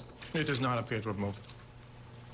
At one point, does the vehicle leave the residence in this video file from embedded time 4 to 5 p.m. on January 26? It does. And who generally leaves in that car? Initially, the shorter, blonder woman gets in the car, backs it out, starts down the driveway, stops, then gets out of the car, the station wagon, walks back into the home. Eventually, she returns to the car, gets in the driver's seat again, and then a short time later, the other female comes out of the home, gets into the car as well, and then they leave. The 5 photos on this next slide are parts of State's Exhibit 30I, which you've reviewed before. Do these pictures generally depict the process that you talked about, the two women ultimately leaving and driving off together? That's correct. In the previous photo, a car was parked by the side of the residence off to the left. Is that same car seen here, indicated by the red arrow? It is. It's that same station wagon we've seen on numerous other photos and videos. And is anyone other than these two females observed in the surveillance footage for this period? No one else. And this will probably be the last file that we will review for today. It's file ending 120F5, beginning and ending embedded time and date of 10 to 11 p.m. on January 26th. At the beginning of this portion of surveillance video, are there any parked vehicles observed at the residence? No. Towards the end of the video, does a vehicle enter the driveway and park at the residence? Yes. Is the location where the car parked depicted in State's Exhibit 30J, this photo that we're looking at now? It is. It's that station wagon. And the embedded time here is about 10:59, I believe. Who generally exits the parked car and where do they go? It's the same two females, the driver being the same individual and the passenger being the same individual. They go into the residence and then come back out and grab additional parcels that are in the station wagon. And is that activity going to be depicted in the last video clips that we'll be viewing today, both from interior camera 6, which is highlighted in blue? That's correct. Let's turn to the first video clip. It lasts about 20 seconds. The embedded start time is 10:48 p.m. on January 22nd.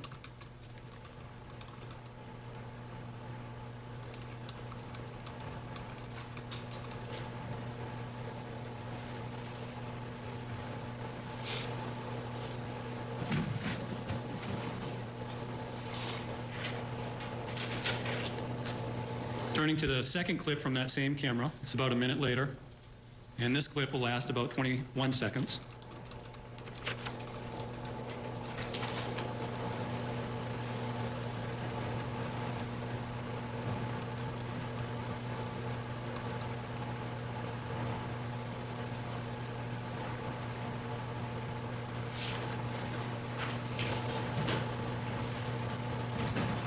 At the very end of this video file, at about embedded time of 11 p.m. on January 26th, does a second vehicle enter the driveway? It does. And Judge, I think this might be a good time to break. All right. Okay, so that's all we have from the clips. So we can go to the live. You know what? It is actually nice to sit here with a live trial with, I don't even know how many of you are in here right now, but however many you are, to sit in here with y'all and do this as opposed to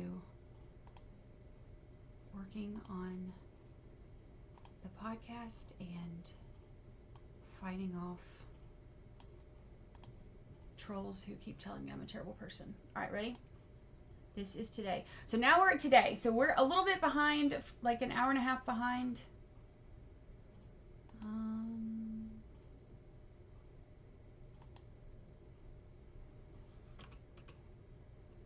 Wait, is that the same sweater?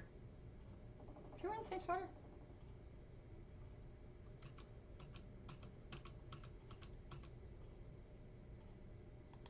does look like it.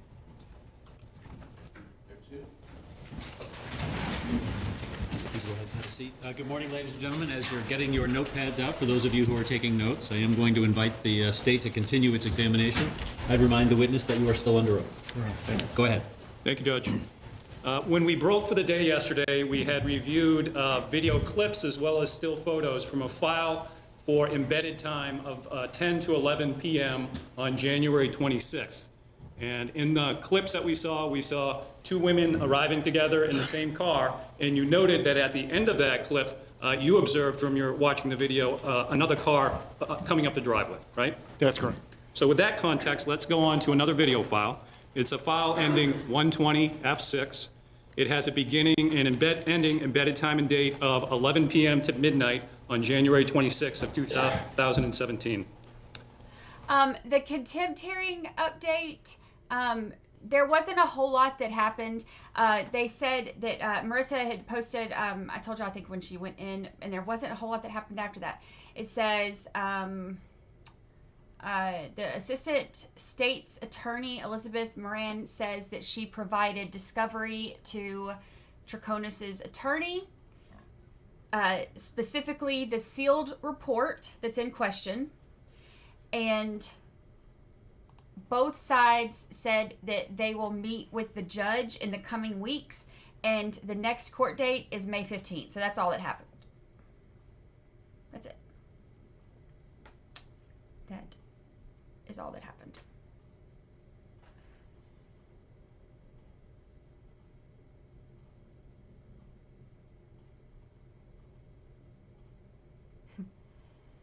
Liz Moran is the one who, maybe not. Is she the one that the jury, one of the jury, remember when the jury got dismissed for saying, like, we love you, or we love you, you're doing great, or something like that? Isn't that same one? Or am I mixing my stuff together? Anyway, so that's all that's happened on that one.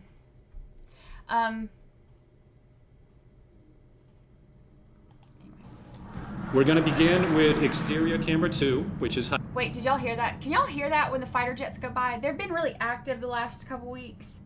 I got the coolest picture. I'll have to post it. I'll put it on the community tab so y'all can see it. I got the coolest picture. My mom and I were on the phone yesterday or the day before, I think. Yeah, I got up early for that. After not going to bed. I've barely slept the last few days, but that's okay. I got up early for them to decide not to live stream it and then to go in there and basically just set another date. But my mom and I were on the phone the other day, and you know, she lives right down the beach from me. So her condo is east of mine, like maybe a mile or two. So hear them? Oh, I can see them. Oh, they're out there playing. I love that so much. I love that so much. It's one of my favorite things about living here is seeing all the fighter jets out doing their thing. When my mom and I were on the phone the other day, they're doing, what is it? They're like right outside. Like, I'm sitting here, and if you look out my window from right here, like, I can't see the beach from right here. I can only see water because, like, you know, obviously I'm sitting down and like the beach is like right there. So I can see water, and then like just directly in front of me, right? I'm on the 5th floor. And from sitting right here, I can see them going by. That's how low they are. And I was on the phone with my mom the other day. They're just like doing circles and chasing each other now. And she's, like I said, like a mile or two down the beach to the east. And I was on the phone with her, and I heard him on the phone, and she was like, wow, she's like, that's so cool. She's like, they're really low. So I ran over to the window real quick, like, you know, and turned my camera on and got a picture. And I got it. Oh, there he goes again. Now they're out further over the water. Going back the other way. But I got right as he got in front of the window or whatever, then he did like that thing where he's like, phew, So then I got like the underbelly of the plane. It was so cool. I love it. Like I start wanting to play like the Top Gun soundtrack and stuff when I see all of this. It's really cool to me. But it's Air Force, not Navy, but still. Highlighted in purple. And does this video file appear to be a continuation of the last video file time-wise? In other words, does this surveillance video begin with a surveillance video from the file that we saw yesterday end? It does. You noted that at the end of the last video file, surveillance cameras record a vehicle entering the driveway. Is that arrival further seen on this clip that we're going to see? It is. And let's play the clip now. It's embedded time of 11 p.m. on January 26th, and it lasts about 42 seconds. Yeah, I'll pull up each cam.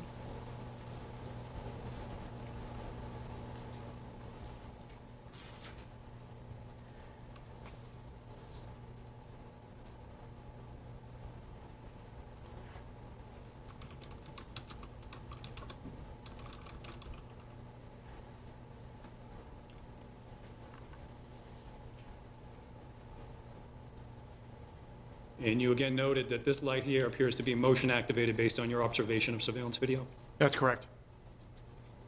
The single person who was just seen leaving the car that arrived, is he the only person seen in that car and leaving that car?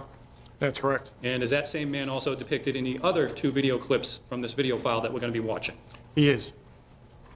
Let's first go to exterior camera 3, and that's highlighted in red.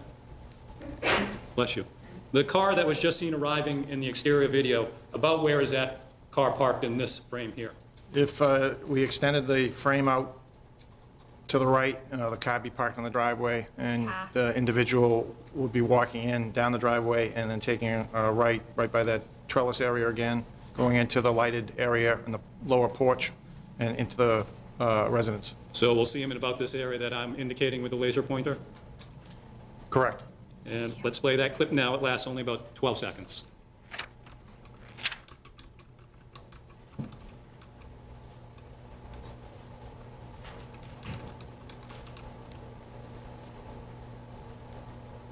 Let's go to the last of the clips that we're going to be playing for this particular video file. It's interior camera 6, which is highlighted in blue. And this clip is going to last about 7 seconds.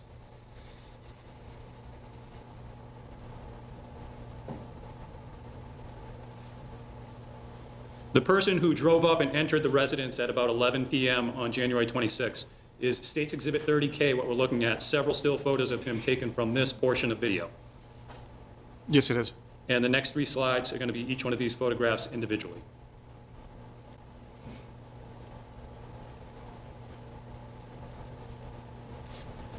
Does he appear to be wearing anything on his head? He does. Appears to be wearing a baseball hat. And from your review of surveillance footage, do you see this same man wearing a baseball hat and other footage as well? I do. Moving on to the next video file chronologically based on embedded time. It's file ending 120 F7 with a beginning and embedded time and date of 12 a.m. to 1 a.m. And now we're on January 27th, 2017. Before going over the video clips and still photos on the screen as a calendar, so again, we're now on to the early morning of Friday, January 27th? That's correct. The 3 video clips from the last video file depicted a man driving up to the house and then entering the house. Does the footage in this video file depict who appears to be the same man leaving the house and driving off in that same vehicle? It does. And is that activity depicted in the next 2 video clips that we're going to be playing? That's correct. So let's go to the first of the clips from this video file. It's from interior camera 6, which is highlighted in blue. And this video clip has an embedded time of about 12:54 a.m. on January 27th, and this lasts about 12 seconds.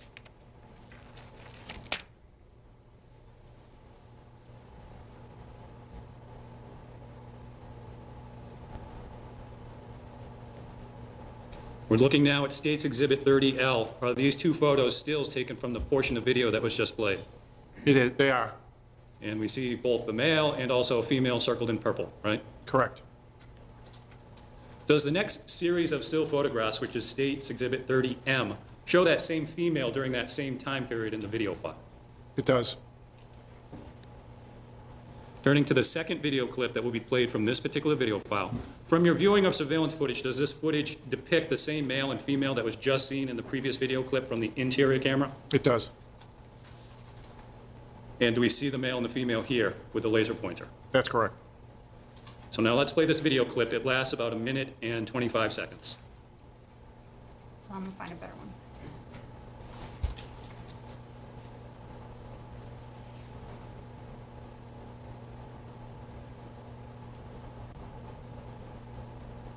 Again, the vehicle that the man had arrived in, that's off camera, off to the right, where the laser pointer is, right?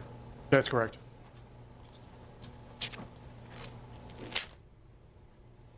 And from your viewing of surveillance footage, had that vehicle moved since it arrived with this man at about 11 p.m.? It had not.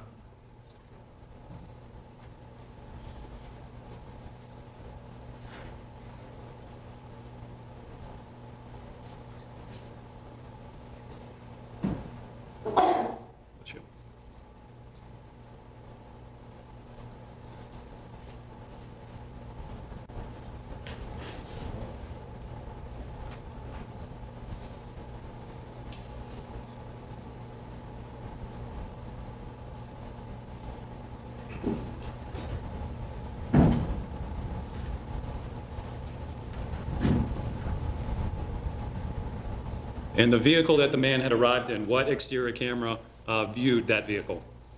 The best one would have been camera 2. Highlighted in purple? That's correct. And does footage from exterior camera 2 depict that same man as he walked to the vehicle towards the end of the video file that we just played portions of? That's correct. Showing you the remaining photos from State's Exhibit 30L, are they all still photos taken from exterior camera 2 showing that same man? Bless you. They do. And the next 4 slides are each one of these 4 individual stills.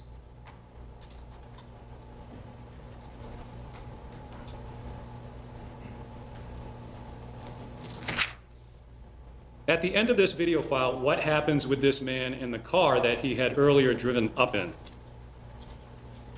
They leave. He gets in the car and the car backs down the driveway and leaves. So this video file ended at about 1 a.m. embedded time. The next video file from which we're going to be viewing clips, its name ending 120F9. It has a beginning and embedded time and date of 2 a.m. to 3 a.m. on January 27th. So this is actually an hour later, right? Correct. Looking at a still photo from the beginning of this video file, is this the same car that was seen on previous videos yesterday as well as we just saw earlier today? Yes, it's that same station wagon. So did you review another video file with an embedded time of 1 a.m. to 2 a.m. that depicts another vehicle entering the driveway, a man leaving the vehicle and entering the house at the same entrance we've seen multiple people enter, indicated by the laser pointer? Yes. Oh, sorry. Right here. Yes. And was that vehicle's arrival just before 2 a.m. embedded time on January 27th captured by external surveillance cameras, including camera 2, which is highlighted in purple? Yes, it was. With respect to the vehicle that arrived at just before 2 a.m. on January 27th embedded time, is that vehicle as well as the vehicle's driver depicted in still photographs in State's Exhibit 30N, which we're looking at now? It is, and if you note, the car is now parked a little further into the driveway than it had previously been parked. So a man in a vehicle left the residence at about 1 a.m. Man in vehicle on the right arrive at the, oops, sorry. So what we saw before, looking at 30L, the man on the vehicle on the left leave the residence at about 1 a.m., and the man in the vehicle on the right arrive at the residence at about 2 a.m., about an hour later? That's correct. And from your review of surveillance clips from which these 2 still photos was taken, as well as other surveillance footage, does it appear to be the same man in the same vehicle who left at about 1 a.m. and who returned at about 2 a.m.? It does. The next slide shows the same 2 surveillance stills on the left, along with phone record entries from State's Exhibit 17, which the jurors saw a couple days ago, and those records are on the right. When were the 3 phone calls on the right made in relation to the times on the left? The 3 phone calls were all made in between the two photographs. So these 3 calls were made in the time period between when the man left and when the man returned? That's correct. As to the photo on the bottom left here, where does the man seen walking to the left go? He goes into the residence. And is that through the same entrance that we've seen multiple people enter and leave before? That's correct. Hey, Jen, Deborah. So with that context, let's play the first of the 2 video clips from the 2 to 3 a.m. video file. We're going to start with interior camera 6, which is highlighted in blue. And this clip begins at a bedded time of 2 a.m. on January 27th, and it lasts about 12 seconds.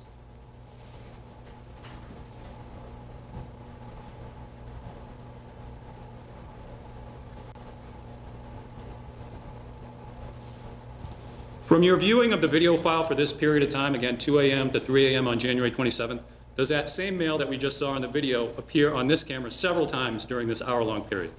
He does. We're looking at still photos from State's Exhibit 30O. Are these still photos the same man during this 1-hour time period? They are. And the next 3 slides will be 3 of these photos shown individually.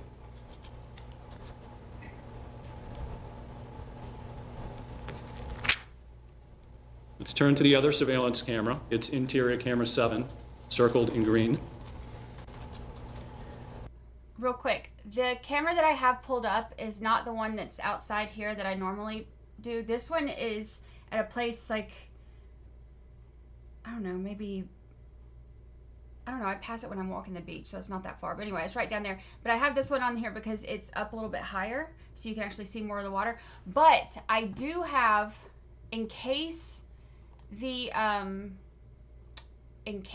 come back by, let me see if I can do this without, yeah, I can do it with still hiding where it's at. In case they come back by, this is the one that's like right outside of here, so if they come back by, I've got this ready, and maybe we'll be able to see, maybe I can show you the fighter jets when they come by. So yesterday, we saw a clip from this particular camera. If you could remind the jurors why there is a crooked and partially obscured view from this camera. Well, John, thank you. If the jury recalls, there was a video where the 2 females had returned, apparently either from a shopping trip or somewhere where they were bringing in packages.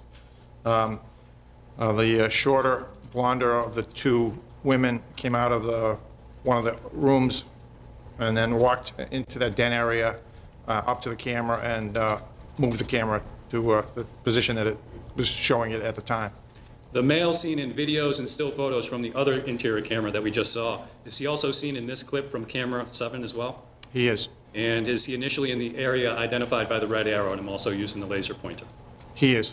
With that, let's play this clip. It has an embedded time of 2:16 a.m. on January 27th, and it lasts about 41 seconds.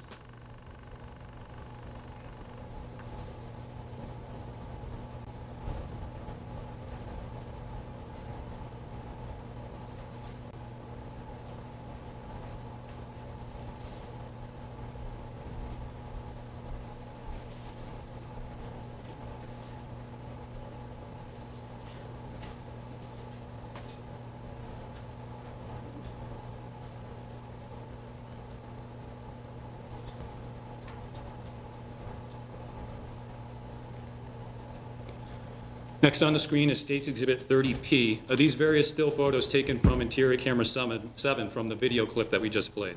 They are. And the next 4 slides are the 4 individual photos showing the male circled in red. I mean, this is a lot of evidence. With respect to the other still photo from State's Exhibit 30P, which is here on the left, and we're going to ask the jurors to compare the object that's obscuring the view in this still right here to an object circled in green from another photo, and it's State's Exhibit 32M, which the jurors will hear more about through another witness. And this has been enlarged below. Trying to move it, see.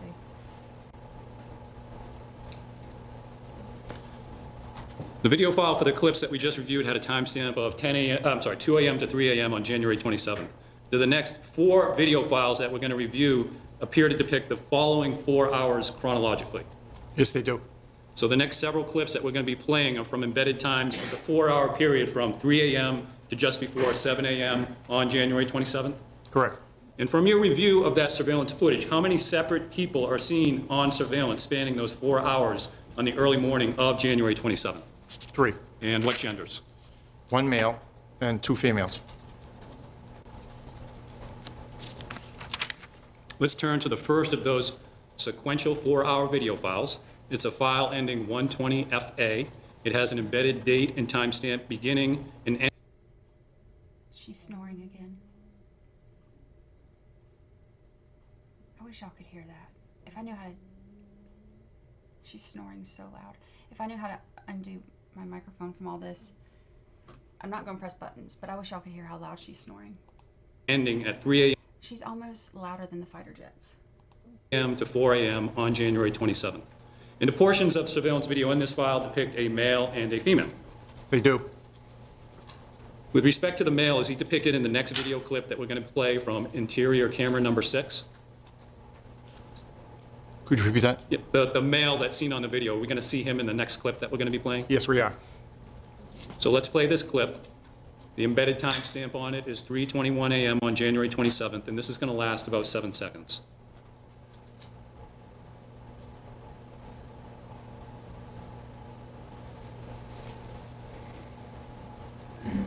So from the video just played, it does not appear that the man is wearing anything on his head for this video. From your review of surveillance footage, does it appear to be the same man seen previously in photos and videos wearing the trucker-style hat that you described? It does. Does the other video clip that we're going to be played during this period depict one of the two females in the house with the man? Yes, it does. So let's play that clip. The embedded time now is 3:34 a.m., and this lasts about 37 seconds.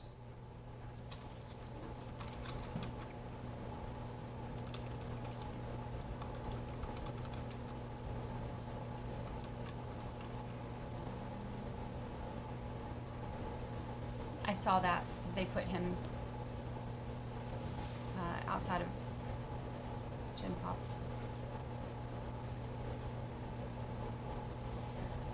Lucy will be 5 years old this year. On June 3rd, it'll be her 5th birthday. The next hour-long video file will be file name ending 120FB. It has a beginning and ending embedded date and time of 4 a.m. to 5 a.m. on January 27th. Looking to the right in this slide, how many separate video clips for this time period are going to be played? 7. In the beginning of this video file, is there activity outside the residence that's captured by surveillance cameras? Yes, there is. And is some of that outside activity seen in the second of the next 2 video clips that we're going to be playing? Yes, it will be. So with that context, let's turn first to the video clip to interior camera 6, highlighted in blue. And with respect to activity outside the residence that's going to be seen in the clip after this one, where will that activity be generally relative to this location? In the porch driveway area, as well as towards that garage, that's a barn-like structure with the 2 bays. And that location, again, is just outside this door right here that I'm indicating with the laser pointer? Correct. So let's play this interior footage. It has an embedded timestamp of 4:02 a.m., and it lasts about 35 seconds.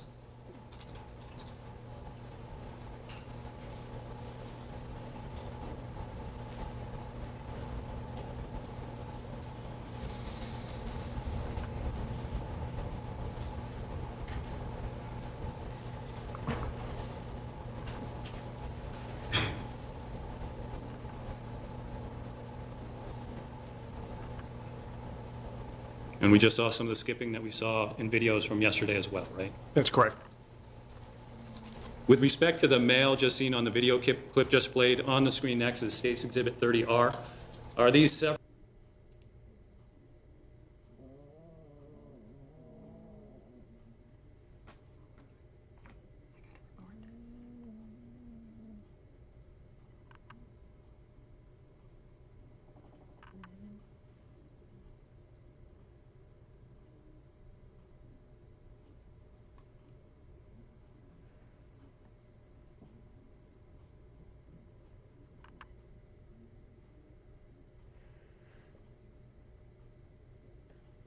Of course, now she stops. Several still photos of him taken both from the clip that was just played as well as other portions for this hour-long data file. They are. And the next several slides will show individual photos from State's Exhibit 30R with their timestamps Did y'all hear her when I stopped it? She's so loud. enlarged. So we have 4:04 a.m., again 4:04 a.m., 4:37 a.m., and 4:53 a.m. Now let's move to exterior camera footage, and let's start with exterior camera 3, And for this particular footage, we're actually going to be playing this particular footage twice. And the footage begins at embedded time of 4:03 a.m. on January 27th. It lasts for about 1 minute and 2 seconds. And for the first playthrough, we asked the jurors to focus their attention on the area between the red lines in this video.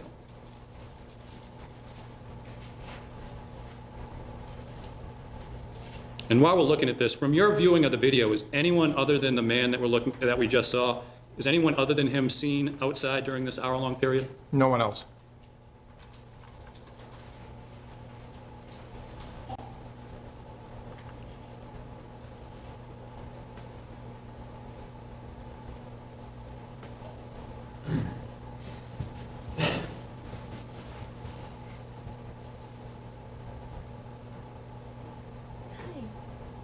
Good morning.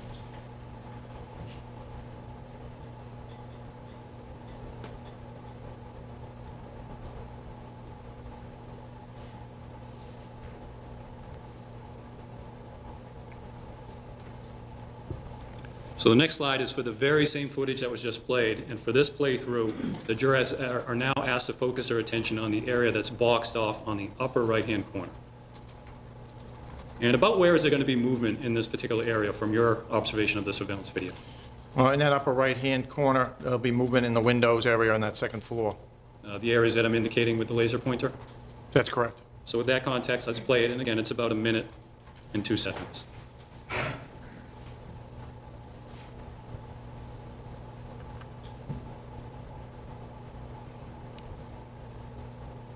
And we see some movement here.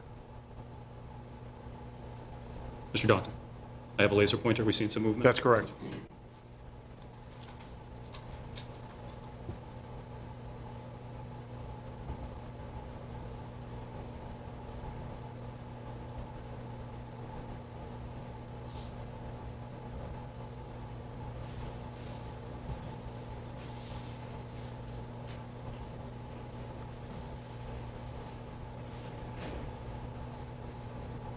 Good morning. Hi.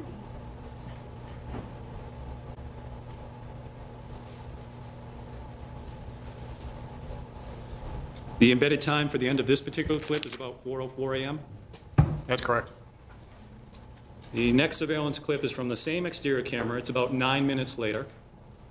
And before we play this clip, in the last clip, a person was seen walking to the left. With respect to the overhead photo, towards what area would that be where the person was seen walking from the residence to somewhere? Be that large area to the back of the property. That's the barn garage area that has the 2 bays and a little bit of an extended shed that's on the lower part of the building.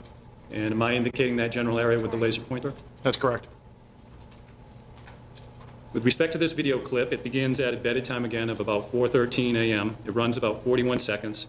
The jurors are asked to focus attention on the boxed-in area on the upper right-hand corner again. And with that context, we'll play the video.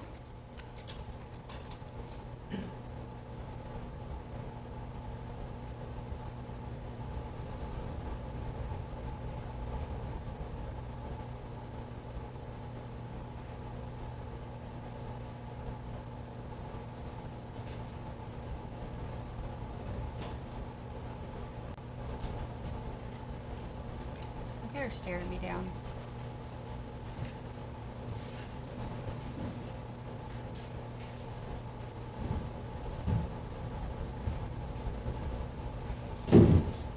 Let's turn now to the third clip from the same exterior camera, and now we're moving ahead about 20 minutes. First, can a male be seen at the beginning of this video clip? I think I'm indicating him with the laser pointer. Yes. This video clip, it lasts about 1 minute and 9 seconds. This is also going to be played twice. For the first run through, the jurors are once again asked to focus their attention on the area between the red lines.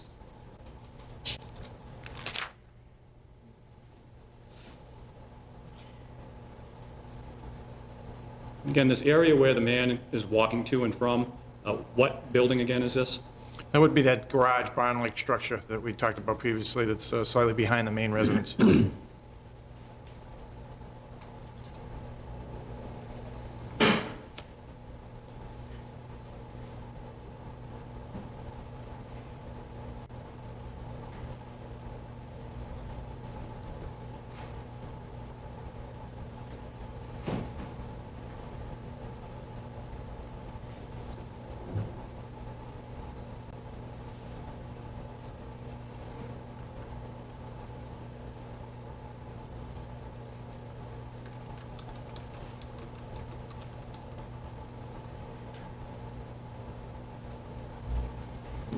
And for the second run through, we'll ask the jurors again to focus their attention on the upper right-hand corner, the boxed-in area.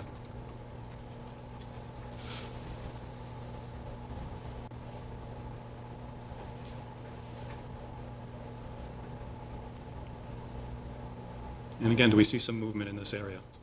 That's correct.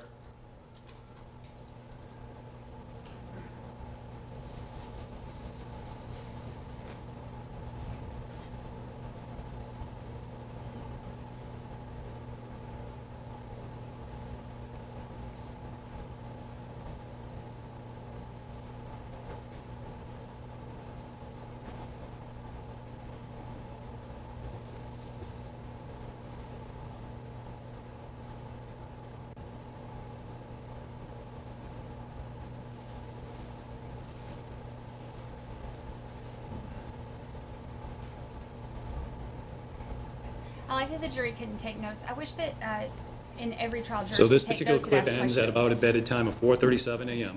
That's And correct. for the last of the clip, for exterior camera 3, I'm going to be moving about 7 minutes later. And again, in this particular clip, is there someone already outside when this clip begins, indicated by the laser pointer? Yes, that's correct. And where did this person come from? From inside the residence. This clip begins at a bedded time of about 4:43 a.m. and lasts Correct. about 3 minutes and 31 seconds. So this one's longer than others.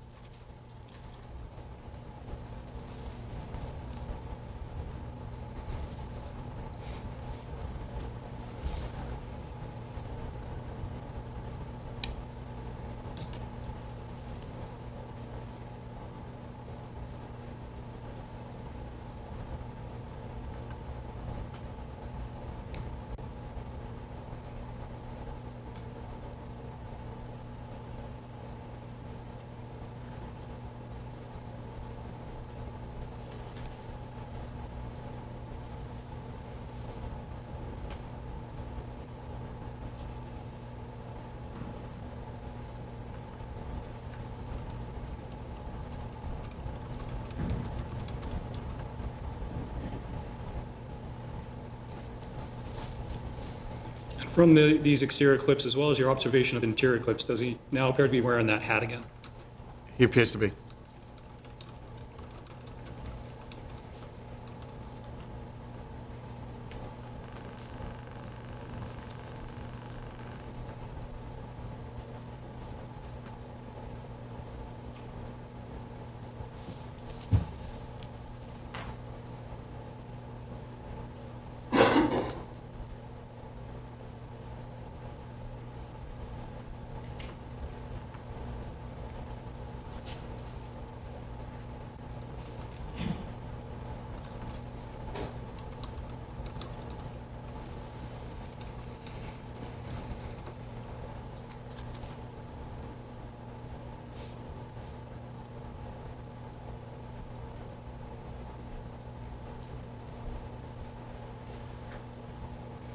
Where he's walking into, is that different than the entrance that we've seen both him and other people walk in before? It is.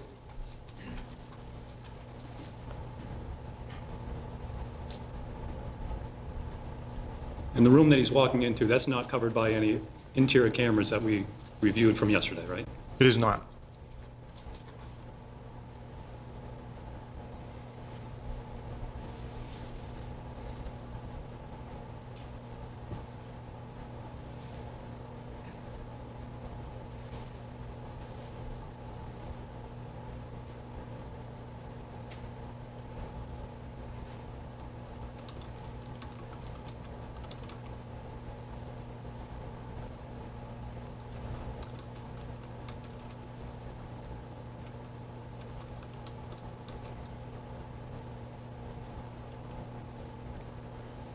The next slide is State's Exhibit 30Q, number still photos.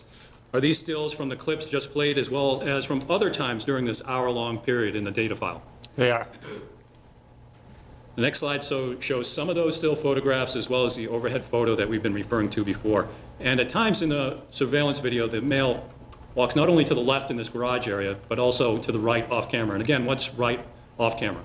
It's the driveway area where his car is parked. And that area is indicated by the laser pointer in the overhead photo? That's correct. and that area is covered by exterior camera 2? That's also correct. So with that, let's view the last 2 remaining video clips from this file from exterior camera 2, which is highlighted in purple. The person seen on the still in the bottom right, from your review of other surveillance footage, is this the same person seen from the previous exterior camera footage from camera 3 that we saw just now? It is. Let's play the first of 2 clips from exterior camera 2. It begins at bedded time 4:46 a.m. and it lasts about 57 seconds.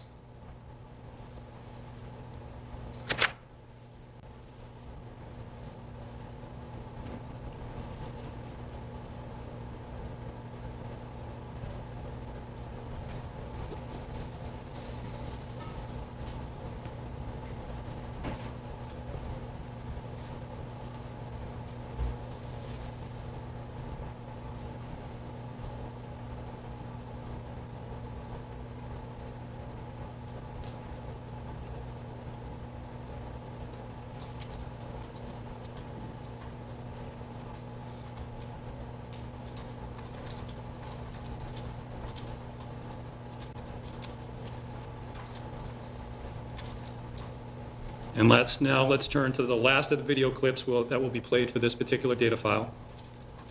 Excuse me. It begins at bedded time about 4:51 a.m. on January 27th, and this lasts about 24 seconds.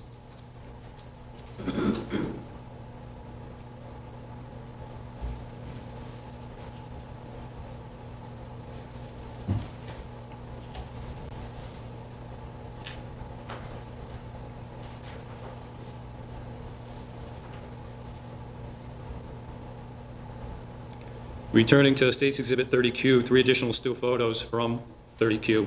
Are they still photos taken from the video clips that we displayed from that exterior camera? And the next slide will focus on the photo on the bottom right here.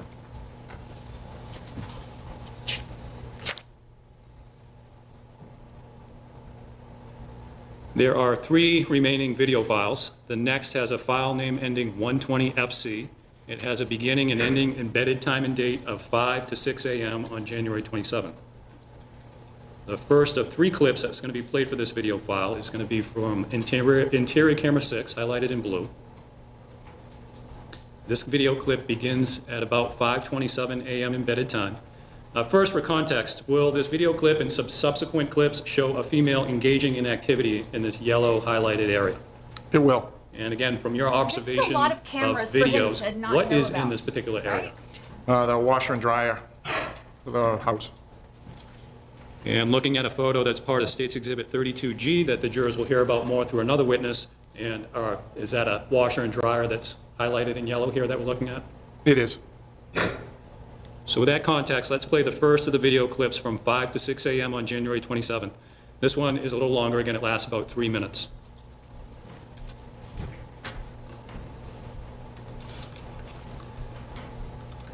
And from your review of surveillance video, the woman that we're going to be seeing in this clip and other clips, is this a third female or one of the 2 women who had a ride by car earlier that morning? It's one of the 2 women who had driven by the car. And I'm sorry, it was late last night. Correct.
No, the cameras were there. So the defendant, this isn't his house. This is, the victim was living, one of the victims was living here at the time with that other guy, Dean, who they said, is it Dean? Who they said is like, was in the drug business with her. which would explain all the cameras. But the defendant, worked for those two, so you would think that he would know about all these cameras? I don't know.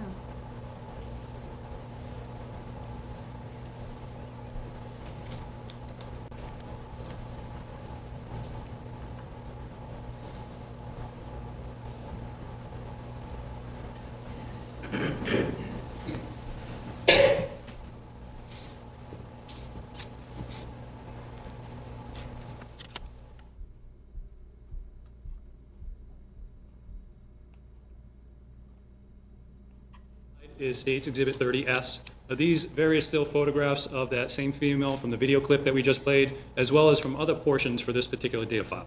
They are. Turning to the next two video clips from this file that we're going to be playing. They're both from exterior camera 3, which is highlighted in red. The first of the clips begins at embedded time 5:49 a.m. And for both this clip and the next, we will focus on the red boxed in area on the upper right-hand corner that we've been looking at in previous videos. For either this clip or the next from exterior camera 3, is there activity documented outside below the red box, where earlier footage depicted a man going from the left to the garage area and also to the right to his car? There is no activity. So the only outside. activity is seen inside in this red boxed in area? Correct. So with that, let's play the clip. Again, it's an area on the upper right-hand corner, and it's been enlarged for this portion of video, and the jurors are asked to focus not only on the activity, but also the number of people that they can observe in this clip. And this clip lasts about 43 seconds.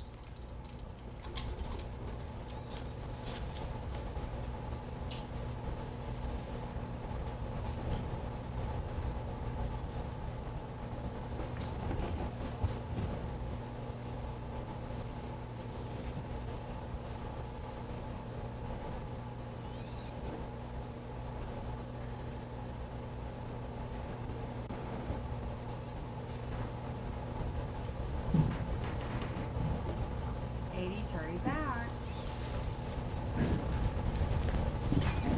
Yeah, kind of wild, huh? Moving on to the second of those two exterior clips. It begins at embedded time of 5:52 a.m. It lasts about 1 minute and 14 seconds. Again, it's going to be the area in the upper right-hand corner that's going to be enlarged.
I can hear him breathing in his nose So let's whistling. go on to the next to last video file. It's file name ending 120FD. It has a beginning and an ending embedded date and time of 6 a.m. to 7 a.m.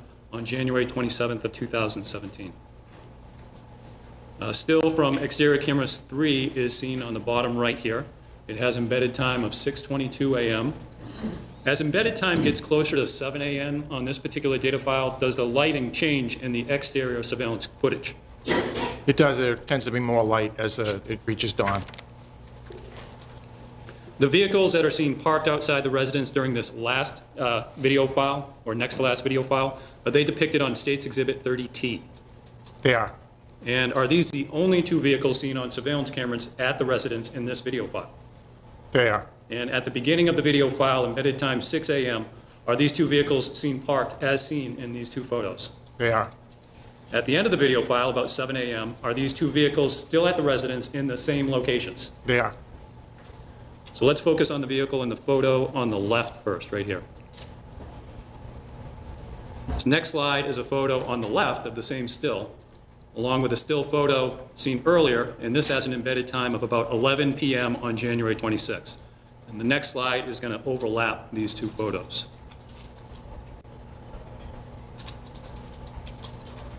Does the car appear to have moved in the roughly 7.5 hours between the embedded times on those two surveillance stills? It does not appear to have moved.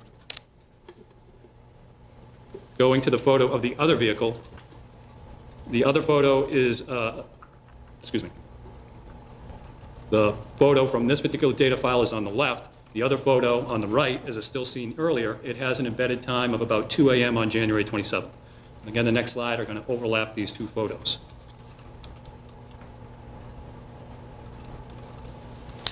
Does the car appear to have moved in the roughly 4.5 hours between the embedded time in those two photos? It does not appear to have moved. So returning to exterior camera 3 for this video file, again highlighted in red. It's a clip that begins at a embedded time of 6:22 a.m. It lasts about 40 seconds. So we're going to ask the jurors again to focus their attention in the red boxed in area on the upper right-hand corner. And the next slide should be an enlargement of that area. So we'll play it, and again, it lasts about 40 seconds.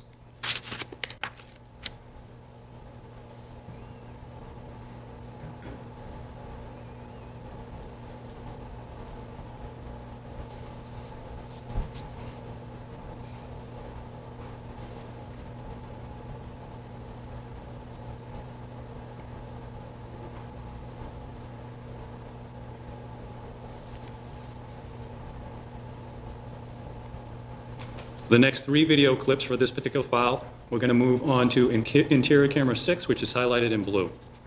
The first of those clips begins at a embedded time of about 6:33 a.m., and this one lasts about 3 minutes.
Moving on to the next clip from the same interior surveillance camera.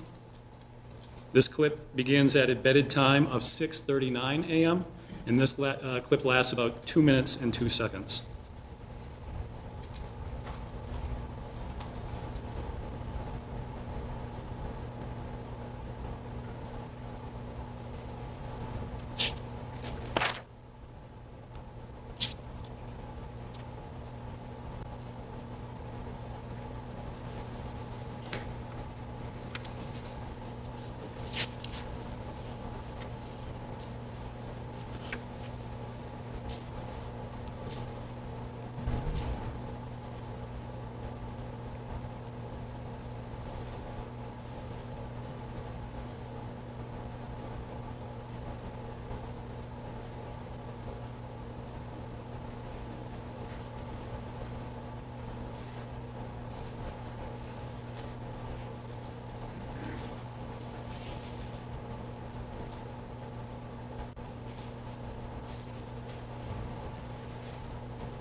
The next slide has 4 photographs from State's Exhibit 30U.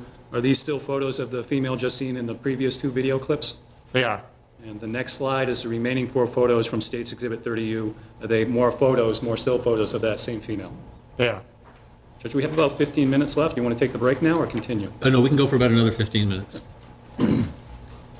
So up to this point, the video files from which we've been reviewing clips have been an hour in length. What about this particular file beginning at a bedded time of 6 a.m. on February 27th? Is it also a full hour in length? No, it's not. About how long is it? It's missing a couple of minutes. With respect to the end of the video, this still from interior camera 2, which is State's Exhibit 30X, is it a still shot of this particular area when this video file ends, which is, again, earlier than all other files up to this point? It is. So with that, let's turn to the last of the clips that we're going to be playing from this particular video file. It is the very end of the video file, and right before the video file ends at just before embedded time of 6:58 a.m. This last video clip begins at embedded time of 6:57 a.m. and lasts only about 11 seconds.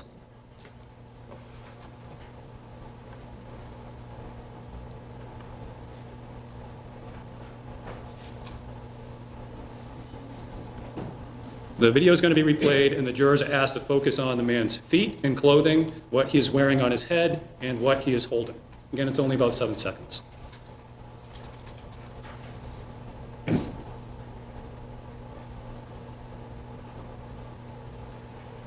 Does the video file end seconds after this? It does. And is anyone else seen other than this male on the video just before it ends? There is no one. The male seen immediately before the video ends, just before 6:58 on January 27th, is State's Exhibit 30W, various still photos of him. They are. And the next 3 slides are 3 of the individual photos from State's Exhibit 30W.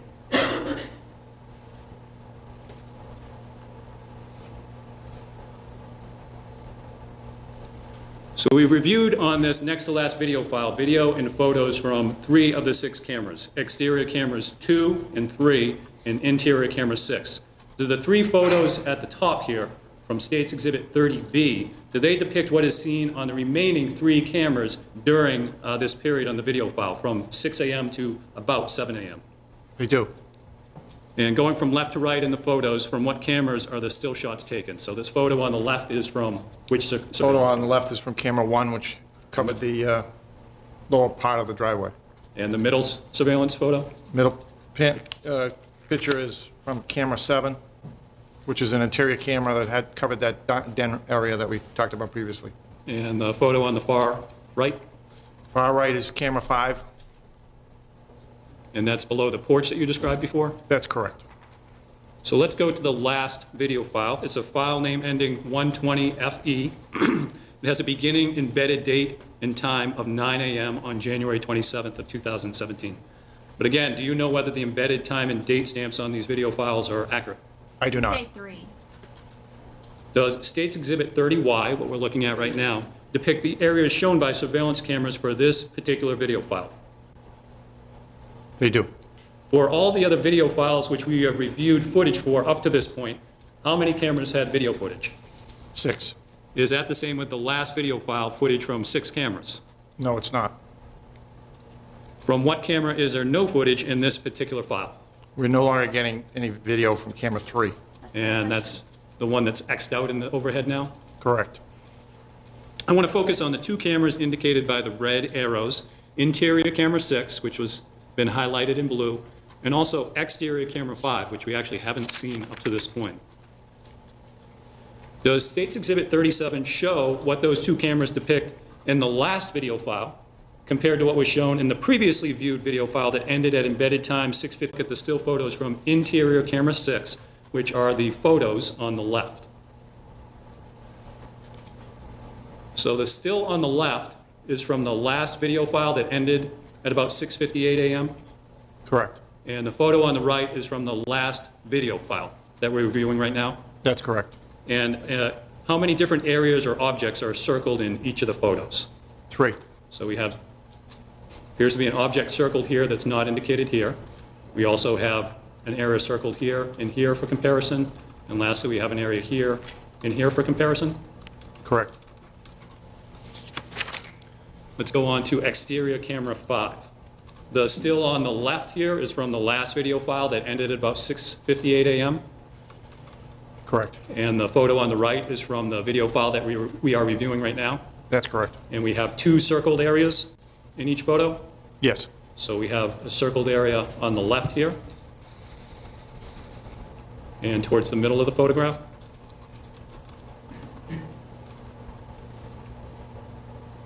Let's go to the last video clip that we're going to be playing. It's from interior camera 6, and it's highlighted in blue. And is this clip going to show a male in the room? It is. And does the clip also appear to capture part of a second person wearing different clothes in this area off to the right? It will. And now let's play this last clip. It lasts about 1 minute and 25 seconds.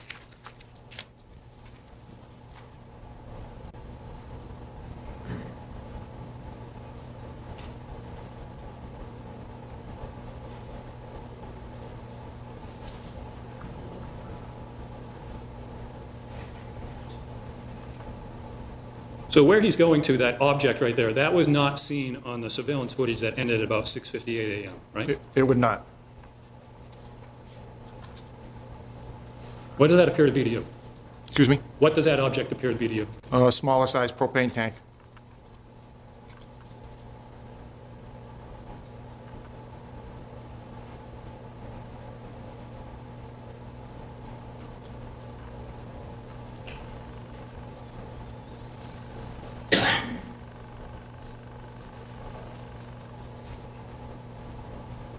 And does that appear to be somebody else wearing different clothing? It does.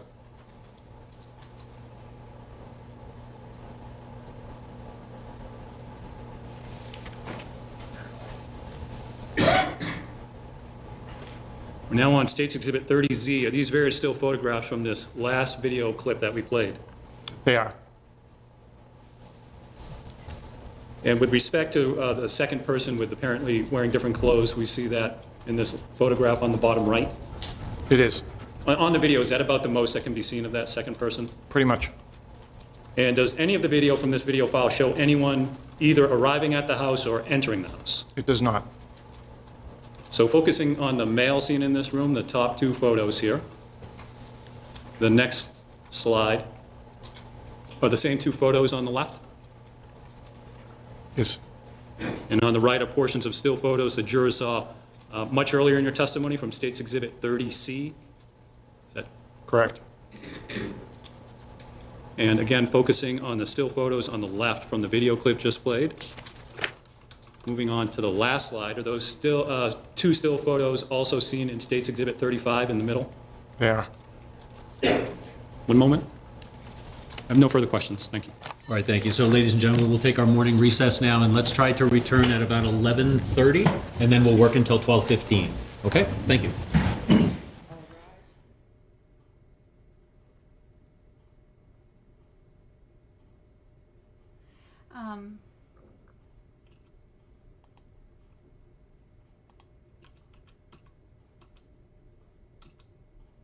I love how they dress them up like they're gonna like sell you an Acura or something for court.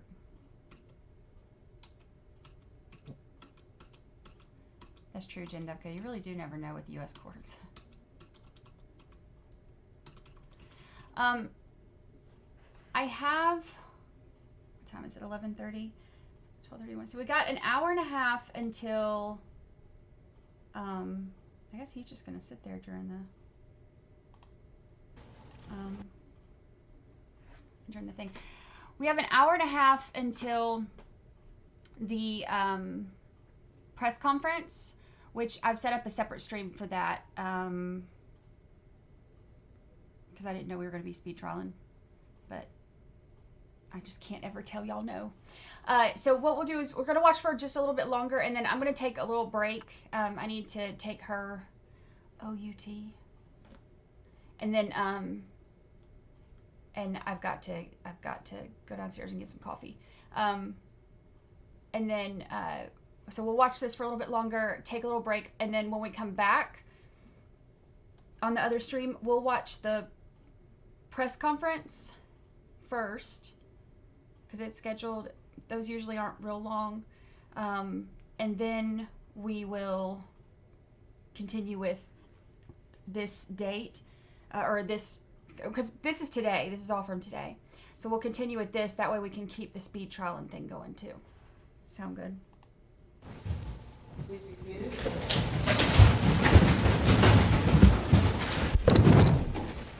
seated. Cross-examination. Okay, thank you.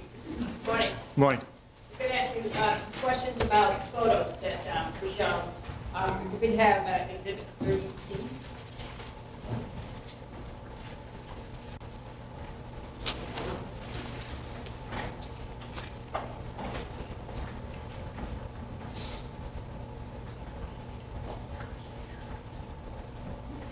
In the upper part of the photo, is that a depiction of a man with a plaid shirt or jacket? Which picture are we looking The at? upper part of the photo, so I would say there's 2 photos on the top. Yep. Is that a depiction of a person wearing a plaid shirt or jacket? Yes, it is. You can go to, and just so that the jury knows the date, this is that date, the embedded date is January 25, 2017 at about 3:18 in the morning. Correct. You can go to Exhibit 30D. In the lower right-hand corner, I think you earlier identified a person standing at the entrance, at the entryway into the other room. Is that accurate? This is the second person? That's correct. Or what appears to be a second person. Okay, so that person is also wearing a plaid jacket? It appears to be plaid. I couldn't tell right from that photo, but appears to be. Okay, if we can zoom out again and take a look at the photo in the lower left. That's the person that appears to be looking at the canister. Yes. Is that accurate? The propane tank? That's the person looking at the canister, right? Correct. And did that person notice anything else about that corner? Well, objection, that's the speculation somebody stated on. Right, so that's sustained. You'll need to rephrase. In the video or in the photograph, does it depict the person looking anywhere else besides the canister? Yes. Where does it look?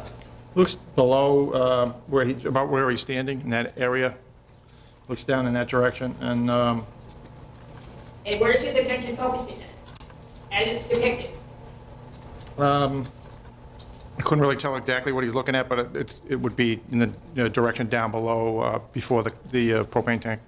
So it depicts him fiddling with the canister, correct?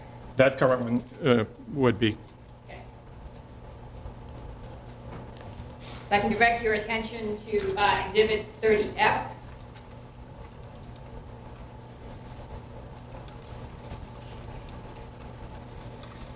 You recall the video that matched the photos of these photos? Yes. And this is the photo with the date embedded of 1/25/2017 at about 20:06, so that would bring it to 8 o'clock-ish. Correct. And this is the time when 2 women are entering the house. Correct. And in the video clip, we saw the woman in the white hat going back to the door to look what appeared to be locking the door. Is that accurate? Could you say that last part again? In the video version, there is a depiction of the woman in the white hat locking the door. Don't you recall that? Don't recall it one way or the other. Part of your testimony They yesterday? were walking back and forth in and out towards the car a couple of times. So Yeah. not sure which one you're talking about. Okay, yeah, yesterday was a long time ago. So the camera was shut off at some point on the 27th, the 27th in the morning, around 7 o'clock. Is that fair? Well, I object on several grounds. First, I think the date is incorrect. Second, that goes beyond this witness's particular knowledge. I'll be brief. All right, you can rephrase. So we ended your direct testimony with you showing that the last time the camera was on January 27th in the morning, Correct. I think it was at 6:57. about 7 o'clock. Correct. And so it doesn't depict anything happening later that day? No, it does not. There's no video that I've viewed. Right, so we don't know if anybody came back that day? I don't know. And the camera didn't depict anybody going at 4 o'clock in the morning on the morning of Saturday? That I don't know. Okay. And it doesn't depict anything that happened on later on the 28th, Saturday? She reminds me of There's just Justice that one Toll. video after the short one. She reminds me of Justice Toll, only like in the sense that like she's, I mean, you can't really tell too much from standing up, but just from what the angle looks like, it looks like she's kind of on the shorter side. She's got like the short, dark hair, and like just the side profile. She kind of reminds me, like, doesn't she kind of look similar to Justice Toll? Shortened one. And the last video that we saw, the one that embedded 127 at 9 a.m., right? Correct. That's about when the homeowner, the person in purple, returned to the home? I don't know what time he got there. Okay, and you don't know the individuals in the photos? I don't know any of the individuals in the photos at all. And you didn't create the exhibits? I did not. You didn't select the exhibits? I did not. You didn't see the full videos of any of the videos that we saw? I just saw the 15 that initially listed. Thank you for your time. Thank you. Thank you. Any redirect? Yeah, but those 15 video files, you saw the complete video files, not just the clips that were shown. That's correct. Any recross based on that? Do you understand how the video files work? Not sure I understand the question. Do you understand whether or not there are other video files? I would assume there are other video files. And do you understand how many others there are? I have no idea. Thank you. All right. Thank you, sir. You may step Thank you. down. Thank you. May this witness be released? Yes.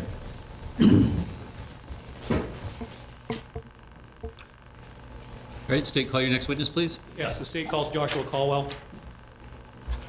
So Josh is one of the ones And that... as Mr. Caldwell is coming in the courtroom, could I see counsel at the bench? that they mentioned earlier, right? Like in the openings? Swear or affirm that the testimony you give to the jury will be the truth and the whole truth under the penalties of perjury. Yes, sir. Okay, please be seated. And so, sir, I know the prosecution is going to conduct a direct examination. Before we begin, would you kindly state your name for the jury? Joshua Caldwell. And Mr. Caldwell, the jury can see, and you can see as well on the screen, that there is what's referred to as an order of immunity benefiting you in the sense that you cannot be prosecuted for any information you provide here today that could tend to incriminate you. Do you understand that? I do.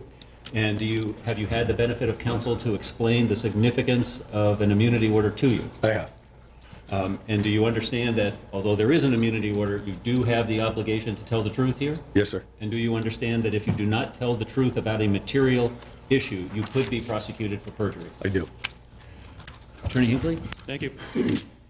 Please introduce yourself to the jurors. My name is Josh Caldwell. What town do you live in? Somersworth.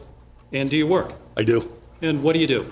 I'm a business development officer for a drug and alcohol treatment center. And what does that job involve?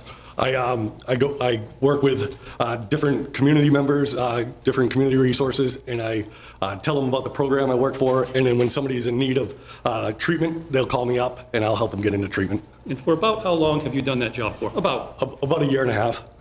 Did you have a similar job prior to your present position? I did. You're nervous, right? Very much so. Okay. You're a recovering drug addict, right? I am. Have you also been convicted of drug felonies in federal court? I have. What's the current status of that case? That case is over. About how long ago did it end? 2 years, I want to say, 3 years? I don't remember exactly. During your testimony, will you be testifying about your own illegal drug activities back in 2016 and 2017? Yep, we will.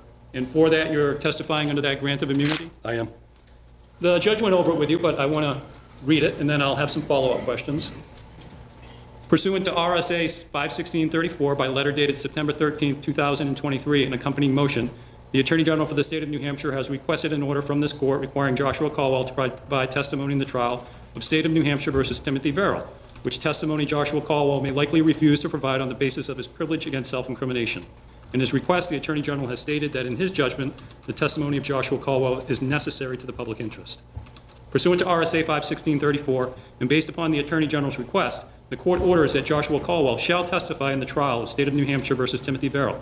Further, no testimony or other information compelled under this order, or any information directly or indirectly derived from such testimony or other information, may be used against Joshua Caldwell in any criminal case of forfeiture. However, Joshua Caldwell may be prosecuted or subject to any penalty or forfeiture for any perjury, false swearing, or contempt committed in answering or failing to answer, or in producing or in failing to produce evidence in accordance with this order. So you went over it with the judge, but again, what do you understand this grant of immunity to mean to you? So it means that anything I say today can't be used against me in a current or a future investigation on me. And what is your obligation under that grant of immunity? To tell the truth. So getting to this sentence, no testimony or other information compelled under this order or any information directly or indirectly derived from such testimony may be used against you in any criminal case of forfeiture, right? Correct. That's your protection, right? Yes, sir. It has been suggested, sir, that you killed Christine Sullivan and Jenna Pellegrini. Right. Why don't you come forward? Cool.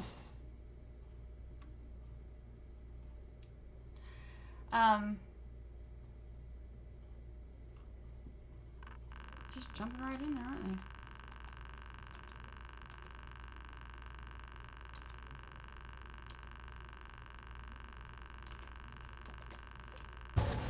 Mr. Caldwell, it has been suggested or implied that you murdered Christine Sullivan and Jenna Pellegrini. Did you kill them? No. Did you stab Jenna to death? No. Did you stab and beat Christine to death? No. Did you have any role in the death, sir? No. Are you going to be testifying about your own illegal activities back in 2016, 2017? I am. Did you commit murder, sir? No. Before we discuss those events from late 2016, 2017, you've given sworn testimony in the same matter? I have. Have you also given earlier recorded statements to investigators and given sworn testimony before a grand jury?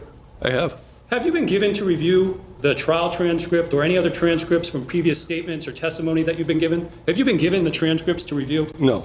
What are you going to be testifying based on, sir? My memory?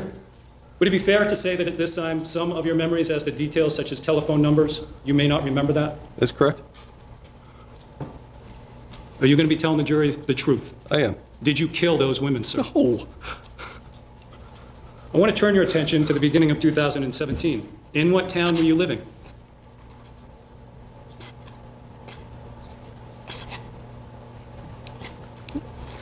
What was that? Let me ask this. You didn't know Jenna Pellegrini, did you? No. Did you know Christine? I did. What was your relationship with Christine? I knew her from selling drugs. Were you friendly with her? I was. Did you kill her? No. Did you slash her throat? No.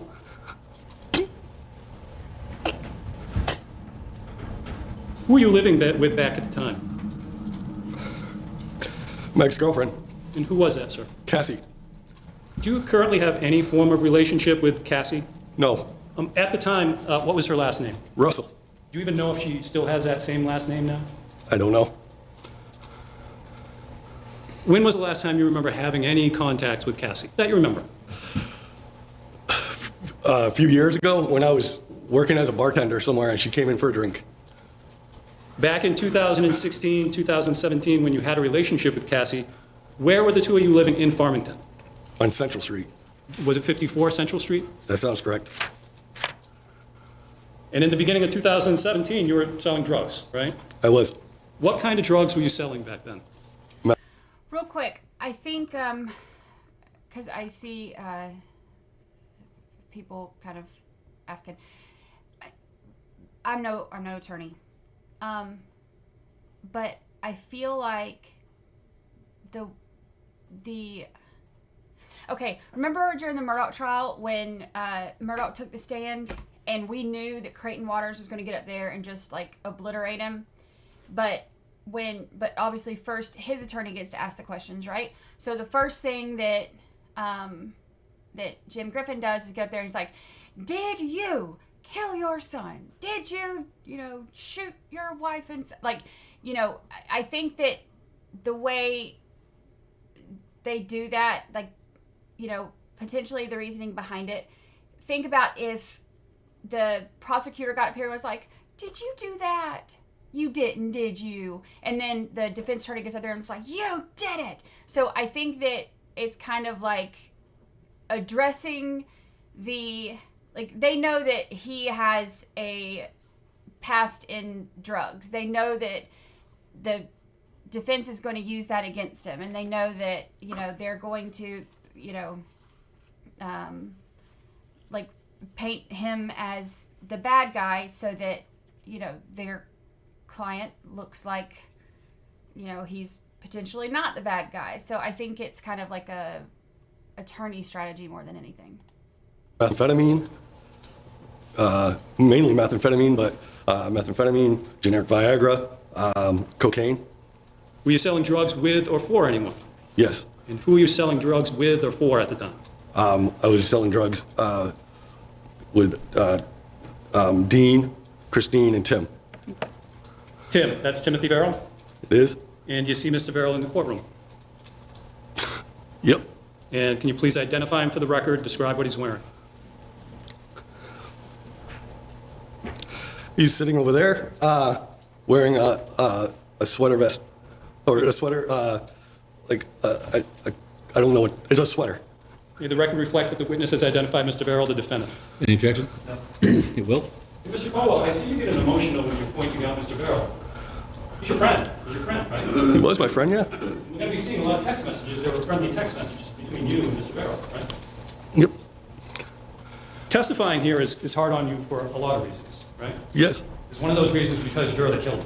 No. Back in the beginning of 2017, what was your illegal relationship with Mr. Verrill? I sold drugs with him and bought drugs off of him. For about how long had you had that relationship, the drug dealing aspect? About? I don't know, less than a year. When you said that Mr. Verrill, the defendant, would sell you drugs, would that be for your personal use, or would you resell them, or would it be both? Both. And you're also friends with the defendant at the time, right? I was. At that time, the beginning of 2017, for about how long had you known the defendant and been friends with him? About? So off and on for a couple of years. And if you can explain that to the jurors, what do you mean by off and on a couple of years? So I knew him from before. He was roommates with another mutual friend of ours, and so I would go over to that house, and Tim would be there. Was there a point in time where you reconnected closer in time to 2017? Yes. About when was it that you reconnected with the defendant, Mr. Verrill? About?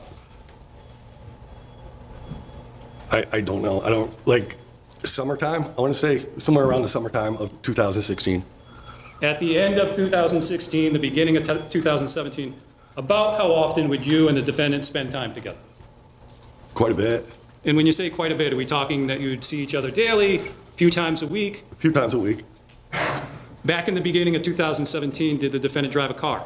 He did. Do you remember what kind of car he drove? I believe it was a CRV. So up on the screen is State's Exhibit 71. Does the car that's depicted in these photos, does it look like the car that the defendant drove back in 2017? Yes. What were some of the things that you and Mr. Verrill did as friends together back in 2016, 2017? Hang out, listen to music, do a lot of art. You also talked briefly about your illicit interactions with the defendant, that he would sell you drugs that you would use or resell. What about the defendant in drug use? Did you see him use drugs as well? I did. And what kind of drugs was the defendant using in the beginning of 2017 that you remember? Cocaine, methamphetamine, DMT, heroin. Jurors probably know about cocaine, methamphetamine, heroin. They heard DMT from a witness yesterday. They may not be familiar with DMT. What is DMT? It's like a hallucinogenic. In the beginning of 2017, how would you describe the defendant's use? By that, from what you saw, what the defendant told you, was his drug use increasing, decreasing, or staying the same with respect to previous months that you'd been his friend? I'd say increasing. When you were not physically with the defendant, did he and you still maintain contact with each other, both as friends and as business associates? Can you repeat that question, please? Yep. When you weren't physically with the defendant, hanging out with him, would you communicate with him both as friends as well as Yes. business associates, drug Yes. dealers? And how would you communicate with the defendant? Through phone. You talked about how you and the defendant reconnected in 2016, began seeing each other as friends frequently. Where was the defendant living when the two of you reconnected? When we first reconnected? Yeah. Farmington, And where was the defendant living in Farmington? on Meterborough Road. That's the 979 Meterborough Road, the house of Dean Smoronk and Christine Sullivan that we'll be talking about? I don't know the exact number, but yes, it's the house that Dean and Christine were living in. And when the defendant was living at that house, was anyone else living there with him? No, I don't think so, no. What about Dean Smoronk and Christine Sullivan? Oh, yeah, yes. Okay, yeah. So that was just my bad question. So the defendant wasn't living with a roommate or anybody, but he was living with Dean Smoronk and Christine Sullivan? Yes. And what was the relationship at the time between the defendant, Mr. Verrill, and Dean Smoronk and Christine Sullivan? I think they were friends and co-workers. And with respect to coworkers, dealing drugs, right? Correct. Let's talk now about Dean Smoronk and Christine Sullivan. About when did you first meet them? About? I want to say it was probably late summer. Maybe, yeah, late summer. And when you say late summer, is this 2016, before the murders that we'll be talking about? Yes. In terms of how you came to know Dean Smoronk and Christine Sullivan, was that through the defendant, or had you known either Mr. Smoronk or Ms. Sullivan independently from the defendant? Through the defendant. So the defendant was living with them at the time, and the defendant introduced you to Mr. Smoronk and Ms. Sullivan? Yes. Yes? Yes. How was it that the defendant introduced you to Mr. Smoronk and Ms. Sullivan? In other words, was it a social setting? Was it related to drug dealing, if you remember? Yeah, it was in relation to the drug stuff. And how did you start helping the defendant, Dean Smoronk and Christine Sullivan, to sell drugs? What was your initial role in that operation? Was to collect money. And if you can explain that to the jurors, what do you mean by collect money? So if somebody owed money to them, they would ask me to go and get the money for them. And did you actually assist Dean Smoronk, the defendant, or Ms. Sullivan in helping to collect drug debts? Yes. And how many times did you do that? I don't remember. More than a few? What's more than a few? 10? No. Did you also eventually sell drugs as part of that operation? I did. And actually, let's actually go back to your role in debt collection, because we're dealing with an illegal business, right? Correct. So how would you collect the debt?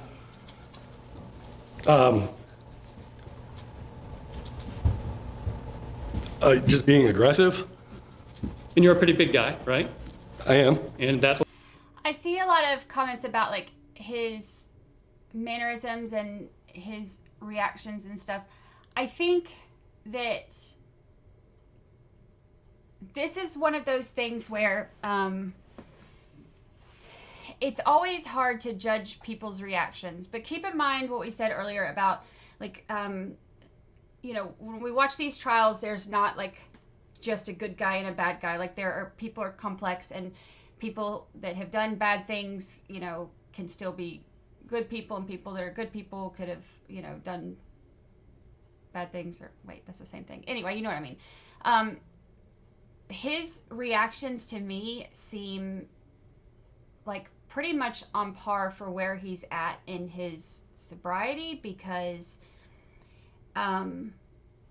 one thing I noticed when I was working at a recovery facility, you know, I went to school for psychology. One of the things that I noticed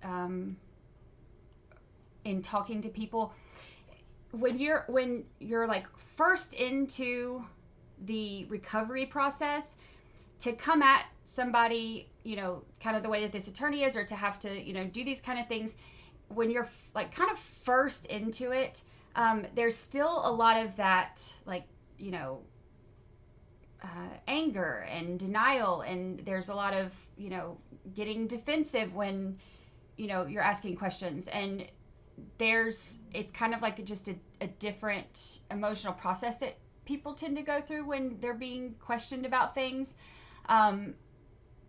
but he's kind of out of that, so you can tell he's not getting like angry, but he's definitely getting emotional. He's not, he doesn't have like 20 years under his belt though either. Like he's still, you know, relatively new in his whole like recovery journey, so he hasn't yet got to that point where he has the acceptance of everything that he's done, and he has the calmness that comes along with the experience on how to handle that, you know, that recovery life, and you know, and be able to process those emotions that, you know, he's didn't have to process before when he was on drugs all the time. So I think that his emotions and the way that he's reacting right now are pretty much like right on par for where he's at. Like when you're like, you know, past, you know, a year or so, but you're not quite to like, you know, 7, 8, 9 years, like there's like kind of this medium point where, you know, it's kind of like a roller coaster, and people's reactions can be a little bit, I was about to say amputated. Not amputated. So tired. What's the word?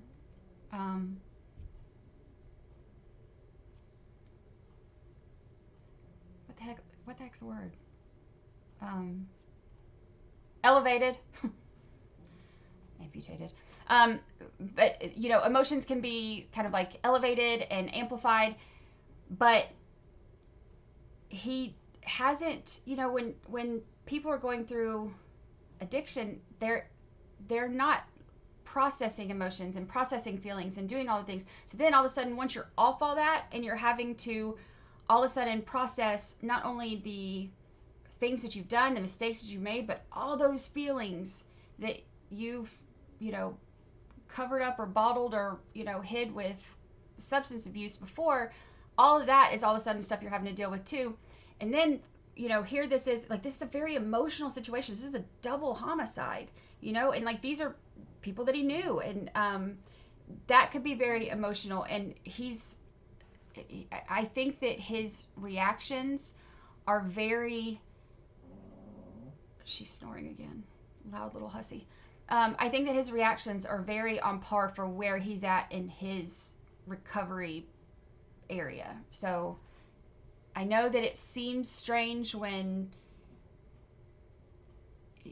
like, if you haven't worked with people who have been there, or if you haven't been there yourself, or had, you know, like family or close friends or something, and kind of like seen that whole process and how it plays out. But to me, just for whatever my opinion's worth, I think that his reactions seem kind of normal for where he's at. It is part of the drug roll? Yeah. You eventually started selling drugs as well? I did. What was the dynamics or the hierarchy of that drug selling operation involving the defendant, Smoronk, and Ms. Sullivan, and you? What was the hierarchy for that? It would be like Dean, Christine, Tim, and then I would be underneath Tim. So in terms of who would get the drugs to sell, who would get the drugs? I don't understand the question. Yep. The drugs would come from somewhere. Who would get those drugs initially to disperse for sale? Dean and Christine. And the defendant, would he sell drugs for them? He would. And you would sell drugs both for them as well as for your friend, the defendant? Yep. Sorry, did I hear an answer? Yes. So next on the screen is State's Exhibit 32A. Do you recognize the location depicted in these various photographs, Mr. Caldwell? I do. And what is this? That's Dean and Christine's house. The roadway shown at the bottom two photos indicated by the red arrow, yep. Is this a driveway that leads up to the residence? It is. Was this driveway that's pointed out by the red arrow, is that the only vehicle access to the house? Yes. So when you reconnected with the defendant, he was living at this house with Dean Smoronk and Christine Sullivan? Correct. Was this house referred by yourself and others by any nicknames? Yes. And what were some of the nicknames that you referred to it as? The ranch, the hill. And what about the defendant, Mr. Smoronk? Would they also refer to that by those nicknames that you remember? They would. Back in the beginning of 2017, was this a house equipped with surveillance cameras? It was. And how did you know that surveillance cameras were at the house? Well, you could see them. And where generally were surveillance cameras located at the house from what you remember? When you're driving up the driveway, there was some facing the house, there was some underneath the house facing the door and inside the house. So there were both some exterior surveillance cameras as well as some interior surveillance cameras? Correct. And you knew about them? I did. What about Mr. Verrill, the defendant? Yes. I want to show you some still photos taken from surveillance video. This is State's Exhibit 30E. First, with respect to these particular stills and other video stills that we're going to be seeing during the course of your testimony, Mr. Caldwell, did you review the videos from which these stills were taken? Yes. Do you recognize the person who circled in red in these still photographs? I do. And who is this? That's Tim. With respect to the 3 color photographs, do you recognize where the defendant, Mr. Verrill, is in those 3 photographs? I do. In what area of the house is that? That's down in the basement. What about where the defendant is in the black and white photograph on the lower right? That's also in the basement, but when you first walk in. And the physical relationship between those 2 rooms, are they right next to each other? Yeah, it goes black and white to color. So next on the screen are 2 still photographs taken from State's Exhibit 30. Do you recognize the 2 people in these photos? I do. And who's circled in red and who's circled in blue? I'm circled in red and Dean is circled in blue. This next slide has the same 2 still photos, and the timestamps on the bottom have been highlighted in red and enlarged, showing about 10 minutes before 4 a.m. on January 25th. We're going to be getting into this a little bit later, but do you remember what generally was happening at the time that these still photographs were taken? Yeah, Dean was getting ready to go to Florida. And how was he planning to get to Florida? To fly. And from where was he planning to leave? Boston. Next are still photos from State's Exhibit 34. The timestamp on these photos is about 90 minutes later. There's a person circled in blue. Do you recognize this person? I do. And who is it? That's Dean. And you testified that another person who you met through the defendant was Christine Sullivan. What was your relationship again with Christine Sullivan at the beginning of 2017? I sold drugs with her. About how often would you have contact with Ms. Sullivan in that time period? Occasionally. This next slide has photos from State's Exhibit 30F. Do you recognize the person circled in purple in these still photographs? I do. And who is that? That's Christine. In the top left still photo, there's a person circled in green. Her back is to the camera, but you, again, saw the videos. We're going to go to that person in a moment. Looking at the car in this next slide, it State's Exhibit 36. Do you recognize whose car this is in the photographs? I do. And whose car is that? That's Christine's. What about where that car is parked, Mr. Caldwell? Is that a place where she would typically park her car at the residence? It is.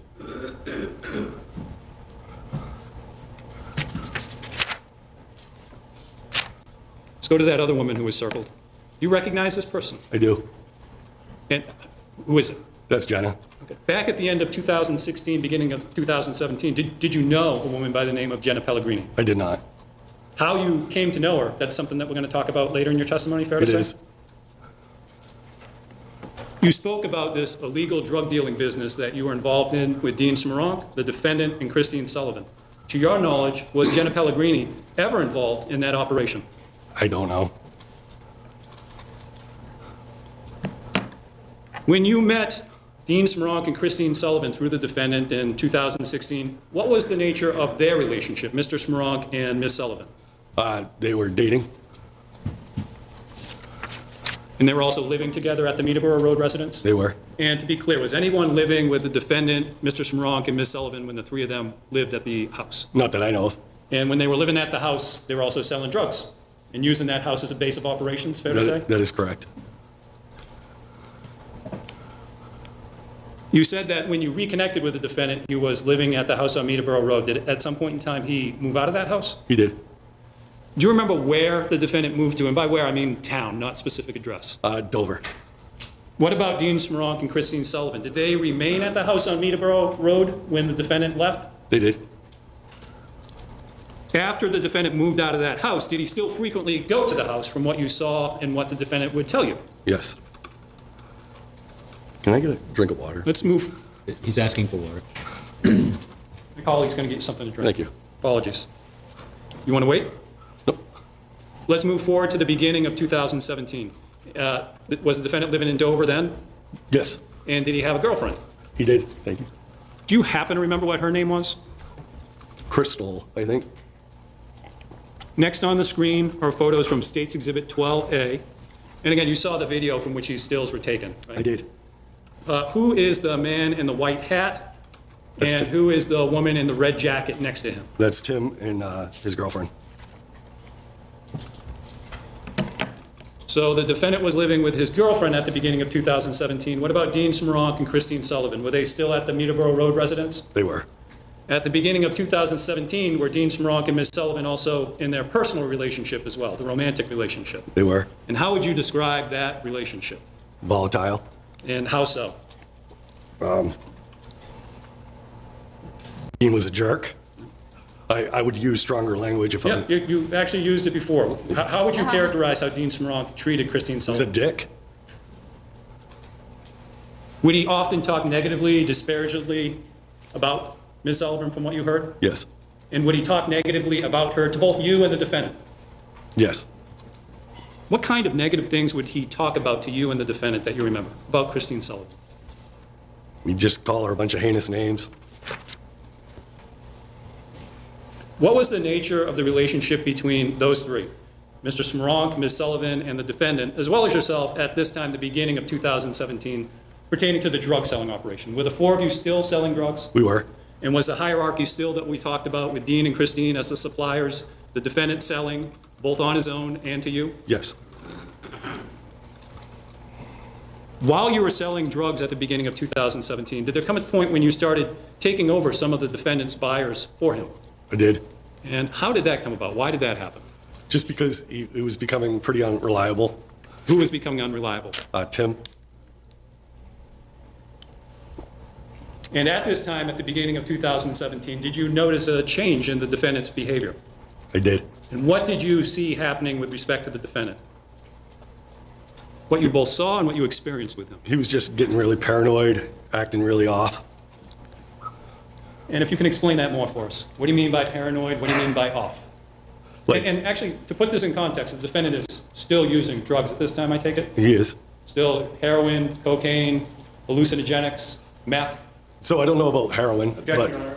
Yes. I think the question is too vague and he needs to specify how he knows that. And also a compound question asking about variety. You can lay a further foundation for how he would know. During this time, you would socialize with the defendant? I would. You would do friend things with him, right? Correct. About you two would paint and do things like that? Yeah. Would you also use drugs with the defendant? We did. And what type of drugs would you see the defendant using in this period of time? Again, about the beginning of 2017. Cocaine, methamphetamine, DMT. I don't think I saw him use heroin in 2017. Thank you for clarifying that for me. So with respect to the defendant's paranoia, his odd behavior, explain that for us. What were you seeing in his behavior that was causing you concern?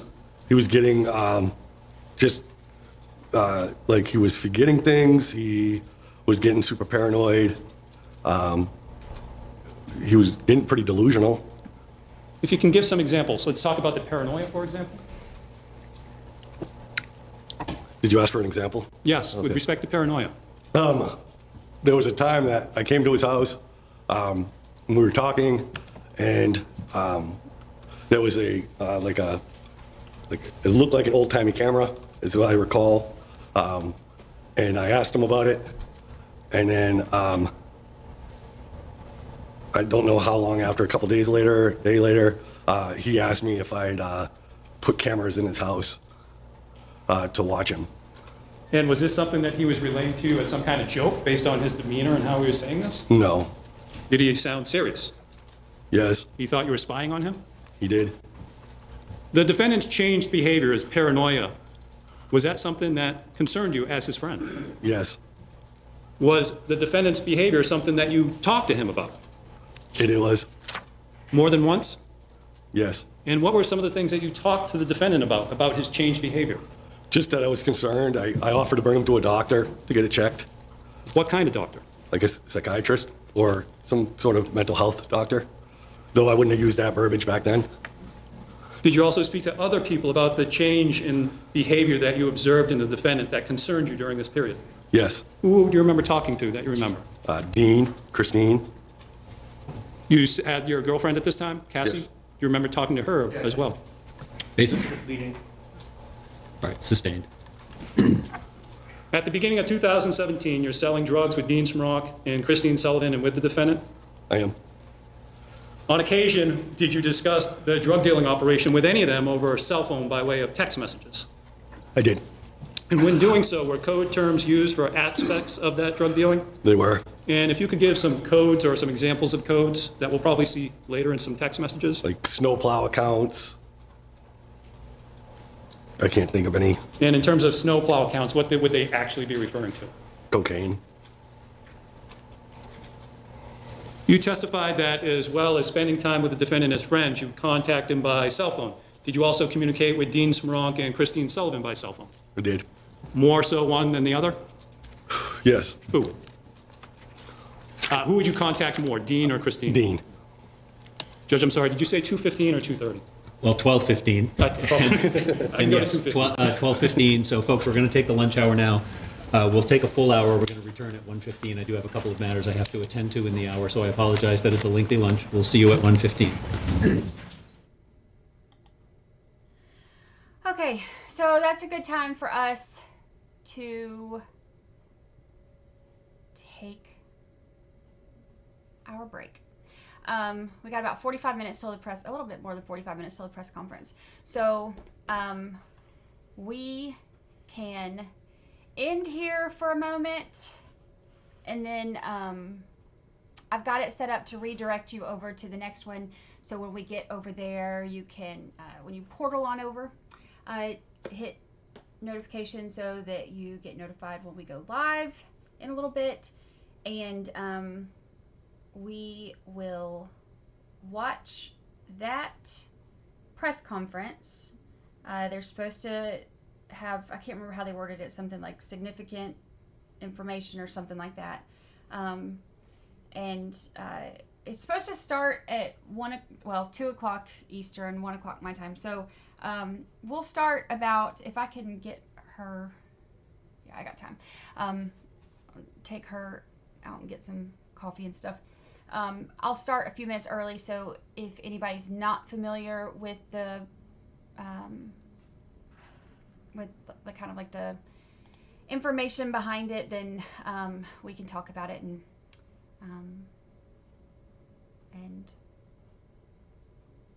get familiar with it. It's really sad. So we'll see the press conference, and then we will pick up. By then, they will be back from lunch.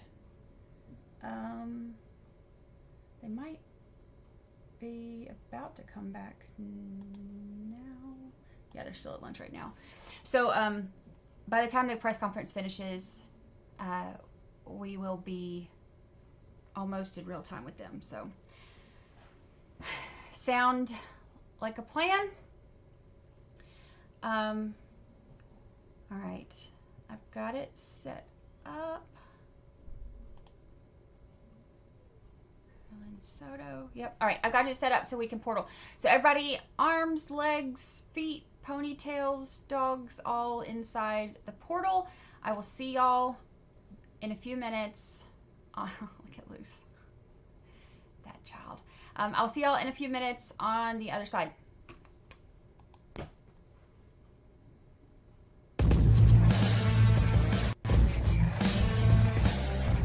I gotta go. I can't stick around here forever. Everybody was wonderful. Everybody behaved. Everybody's always so nice to me. Just love your channel and